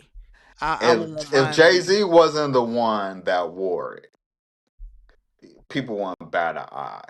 But he had the most expensive watch there. He had the most expensive that's why one. I know that was the whole point of the situation. That was the whole point of the situation. Only because Jay-Z wore it is people like, let me look this up, right? But if you're John over here, you would never even think about it. That's all I'm saying. There's some shit you will wear. Huh? What? The Jay-Z boy? No, look at the stream. It's like a little house watch. You know it takes a while over here. God dang, buddy. Yeah, I guess it done froze up. Mm-hmm. This nigga, what did he have on? Looking crazy. He had on Angle. What was that? What was our little last joint? That boy nice. I bet it is, you. I bet it is. So, our last one. Excuse me, billionaire Lando over here. Hey man, I actually got YouTube videos on my AI channel doing watch reviews. So I got watch review videos right now, but nobody don't really know my AI channel. So on Friday, we get to see Reunited and it feels so good. Stephen A. Smith and Skip Bayless. Skip Bayless will be back on First Take. I don't know if this is a one-time thing. I don't know if he's going to be hired back there. But Hugh, I will be watching. Everybody know with Skip Bayless and Stephen A. Smith is going to be fireworks. So, Skip announced it on Twitter. It says, Skip Bayless and Stephen A. Smith, the iconic former First Take duo from 12 to 16, are reuniting for a one-time appearance on ESPN First Take on Friday. So they are saying it's a one-time thing. Once these ratings go through the roof, would you be okay to see them rock back again, such as Skip go on a few times a week, or what's your thoughts? Absolutely. This is the narrative in my mind, right? I feel like Stephen A is kind of doing Skip a solid this time around. That's 100%. What it feels like in my heart. Could be wrong, but we got Skip Bayless. He's fish out of water. He was on that one show. I can't really think of what it's called. He had to link up, clan up with a whole bunch of group, and that's just kind of not who Undisputed. He is. Yeah, it's Undisputed. No, the podcast. Oh, Gridiron with Gilbert Arenas. Gilbert Arenas old stuff. Yeah, and I actually watch it. I watch it. It's good. Right, but it just seemed like a fish out of water. It's not like who he is and what he's really known for. And I can see it be like, hey, we got the head honcho, he in charge over there, Stephen A. And he'd be like, man, hey, Stephen A. What you think, man? Throw your boy a bone. Let me get back high on these streets. You know what I'm saying? And Stephen A was like, you know what? I got you for a solid, man. You my man. You did me right. You put me on. I'll do it in return. In my mind, I believe that's what happened. He was like, we're going to bring you on. Because Stephen A ain't no dummy either. He used to head honcho for a reason. And he like, if I bring you on, that's going to shoot my ratings up too. You know, this it's probably going to be his biggest ratings. Could be ever. I can go all limb and say that. Let's just say in a long gonna time. watch it. It's not gonna be ever because it have to be football season to be ever.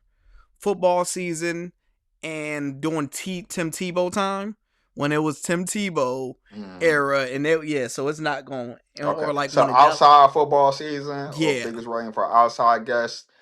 So I can see that again, and I think it's going to help. It'll help both of them out. That's the narrative in my mind. That's what happened. What do you think? So I think because Stephen A just came on the gridiron, the Gilbert Arenas thing like a month or so ago, and their chemistry was good, and I'm assuming that's when they talked about it. They was able to see each other, go out to eat, and like, yo, man, what you think about coming on? Oh, man, I better talk to the bosses. Hey, if you can bring me on, I don't fully need no job over there, but, I'm kind of bored. Now, being honest, Skip Bayless is made for the limelight. He's made for primetime TV. That's just who he is. You can hate him or love him. He is made for primetime. So I get what you're saying. Him on the gridiron, whatever it is dimming his light a little bit. Because he's not on prime time. And then it's like when you sit back at the house, right? So he's sitting at the house, he turned on TV and he sees Stephen A. Smith running it. He's getting this crazy contract, he doing this. And you're like, this is my show that I started, that I brought him on, elevated, and it's full, like you said, it's a full circle of success. And Skip ain't no hater, so he put him on. He did it for a reason. He's proud of his success, but he know the gridiron stuff is limited because they mainly only was bringing Skip during football season, and then they switch it NBA season and they just start bringing them back a little bit. It's not consistent. Skip is good enough. He can talk about golf. He can talk about football. He can talk about everything. And most analysts can't do it on a high level. So he's like, look, let me get on. Let's go crazy. They're going to talk about the LeBron. They're going to talk about the Cowboys. They're going to probably go off for 2 hours. This is going to be clipped up. It's going to be fireworks. It's going to be great. And I know after it's over with, the bosses are everybody going to look at each other because it's not like they hate Skip or nobody probably even got any real beef. It just come down, Hugh, to Stephen A. ego. Because remember, your little brother, who's now at the top, do you want to bring Big Brother back? Because no matter what, he's always going to look up to Skip as Big Brother because he's the one who put him on. And that's the only thing of, if anything, he will have to just bring him on like 2 days or 3 days a week instead of having him on too much because Big Brothers is going to always shine. Yeah, you got a good point with the Big Brother bringing on. But if you're secure, I mean, he a $98 million man, Stephen A. All of them got egos. He's not, none of them secure. LeBron is LeBron. If me and you talked about LeBron tonight and he's seen it, he'd be in his feelings about it. He's still $98 million man. He the head honcho. He's the bar. Everybody come for him. We see this all the time. Everybody going for him. And they just sat down, him and Cam Newton just sat down. Did you see that? Yeah, I seen it. It was basically, in my opinion, Stephen A. just had a whole lot on his chest, and he just got it all that video. Because he let him have it, though. He did. So to circle back on that, Are you still on, because before you was more on Stephen A's side of it, such as he put you on, you should have rode a certain type of way, or did you lean more towards Cam, was like, it's his platform, he didn't mean well, he could do what he want? What's your thoughts on that? I think Stephen A conveyed his feelings. He made himself be heard. I'm still on Stephen A's side, and they try to hold on to, this industry doesn't have friends or loyalty, and it still kind of made him look foolish and kind of bad. I felt like he kind of tried to fight back a little bit, but ultimately threw his hands up a little bit. But to stay on that's a whole nother conversation that we have later. But this conversation that we're talking about, Skip, I believe you're right. I would bring him on maybe once a week. I would replace him with that loud dude that he be pissed off all the time. He just be yelling for no reason. Mad Dog Russo. Yeah, Mad Dog. Mad Dog got the voice. He let me tell you something. Yeah, so I mean, if you don't want to replace Mad Dog, whatever, I'll put him on like whatever your slow day is. So if it's Wednesday, put him on a Wednesday or something like that, so you can keep the bar up there. And then Skip Bayless that probably will help him build his own platform, come down to YouTube and stuff like that, because he gotta get some more momentum back. Yeah, his YouTube ain't never been able to take off, and he left too early, because while he's on TV, like right now, how Stephen A is on TV and be like, hey, my podcast First Shooter or whatever it is, when people see you every day, it's easier to get motion. You got a younger generation who's 3 years removed, who don't really know who Skip Bayless is, because they ain't seen him. So he don't have that motion as once you had. But if you're on TV every day, and if you take advantage of it, such as, hey man, we're gonna talk about it on my podcast later on.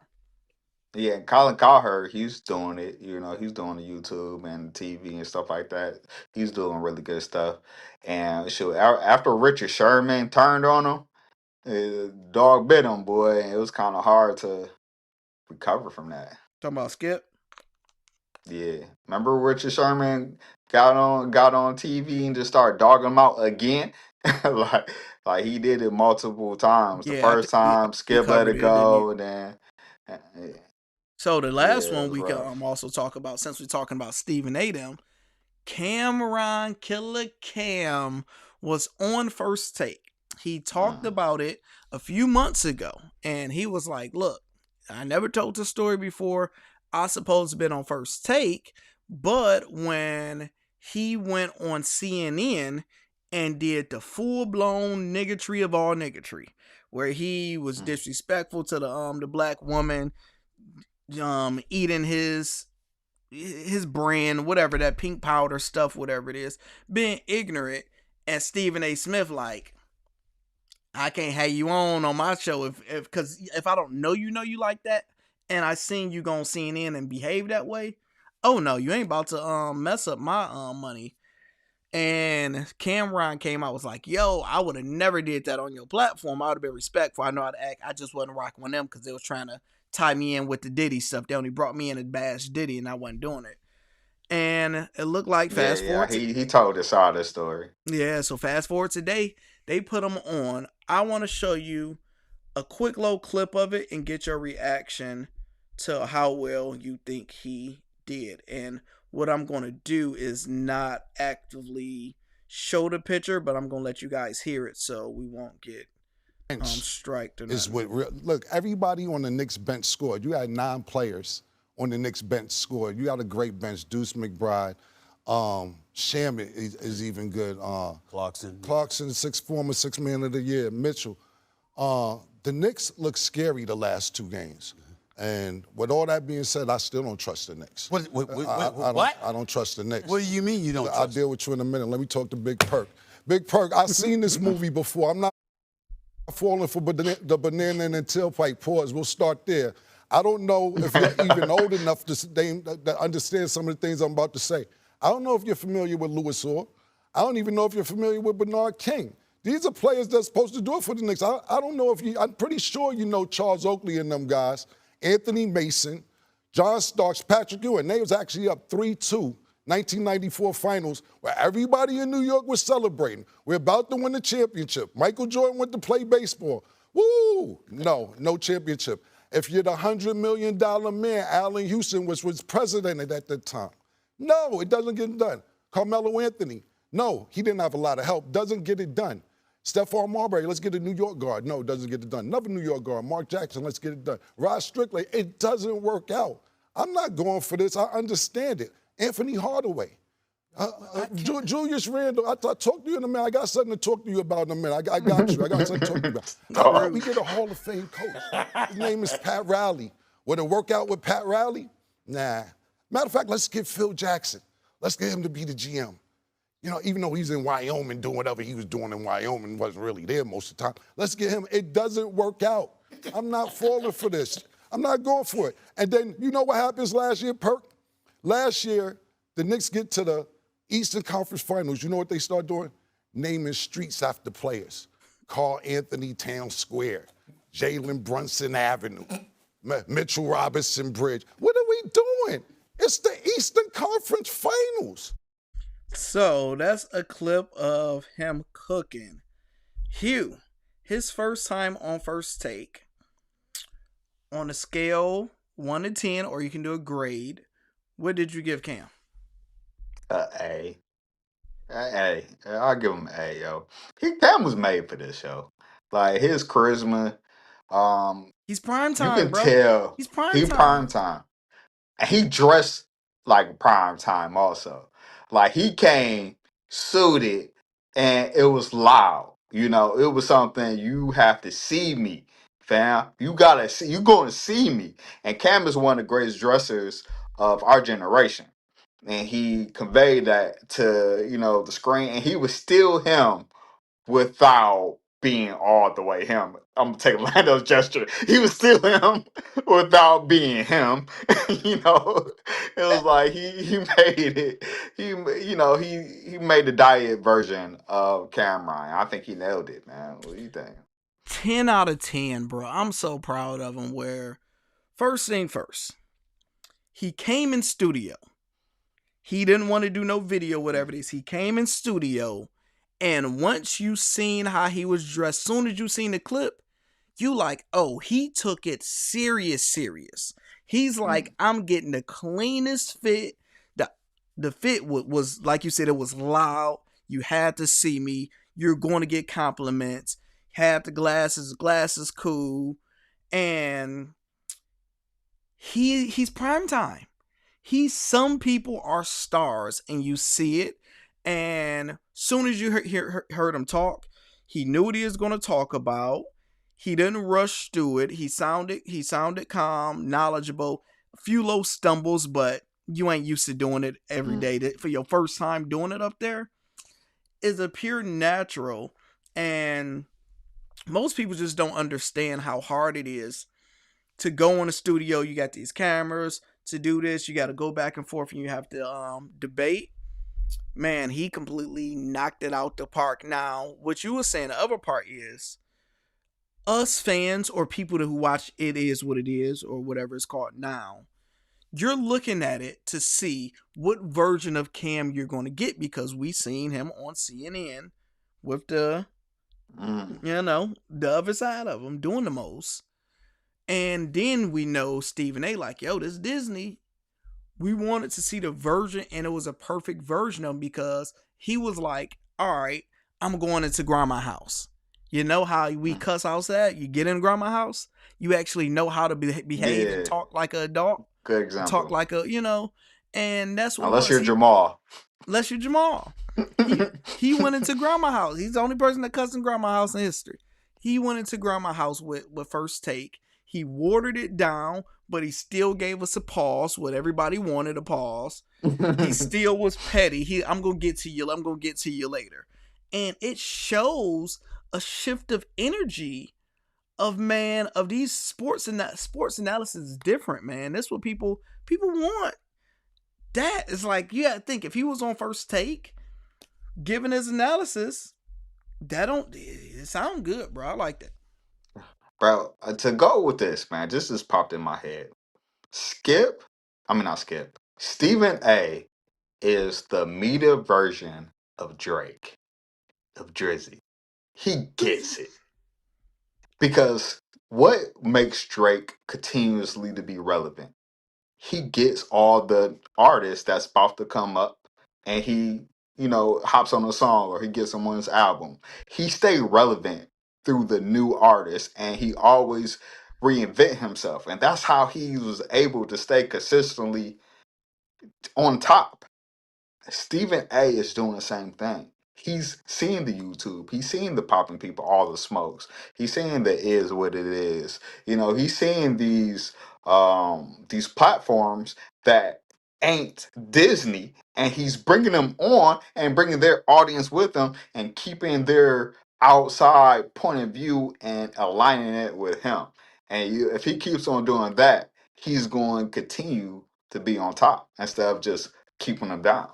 He's genius. He's genius. Like, for him to be older and crossing over with the social media landscape, he's one of the old heads that get it. He simply does. When he did you watch the interview when he interviewed Anton Daniels, my man from Detroit? Amazing interview, bro. You got to go watch it. Amazing interview, because Anton is a Black Republican, and comments is going crazy. So Anton is one of the biggest Black YouTubers in the world, making over millions a year. Like, he's cold with it. And Stephen A see his motion, and he like, yo, let me just go ahead and attach to this. Let me bring you on. Let me put you on, and I'll be able to get some game on what you're doing to grow and how you're doing it. So I seen when he did that, and I'm like, man, he don't care who it is. He's willing to have a conversation. He will bring you on. Then, like with the Cameron, 100%. Cam have a whole different audience that want to see how Cam is going to do over there. I don't watch First Take. You don't really watch First Take too much. We gonna watch it for this. Then you got Cam Newton. Cam now have his own audience. His 4th and 1. Cam, you gonna put him on 2 days a week? So he gets it. So he's like, we're gonna keep these ratings climbing no matter what. So everybody respect him, so they're gonna keep on rocking with him. Let's go, Hugh. We said an hour and a half. We did 2:17, so we within an hour of our time. So we only went 45 minutes over. We getting there. We getting there. Hey, chat, join. Wop. Your boy got banger today. $1, $215. Your boy turn 1 into 215. What you need? All right, so join the community. The link is directly below, and when you see my face, you can type in HUE15 and get you 15% off all memberships, weekly, monthly, yearly, lifetime. So just go ahead, check us out. You know what I'm saying? If you tell the banger like I did, that would pay. I'm so happy for you. I'm happy for you. Me too, dog. I'm like, boy, it's your boy, and it's your boy's birthday about to come up too. So that helps. So so if you want to do that $1 could pay for your membership for the year, basically. So do it. Just do it. Nike. Let's go. Appreciate y'all as always. Don't be a lame. Join the Hall of Fame. Let's go.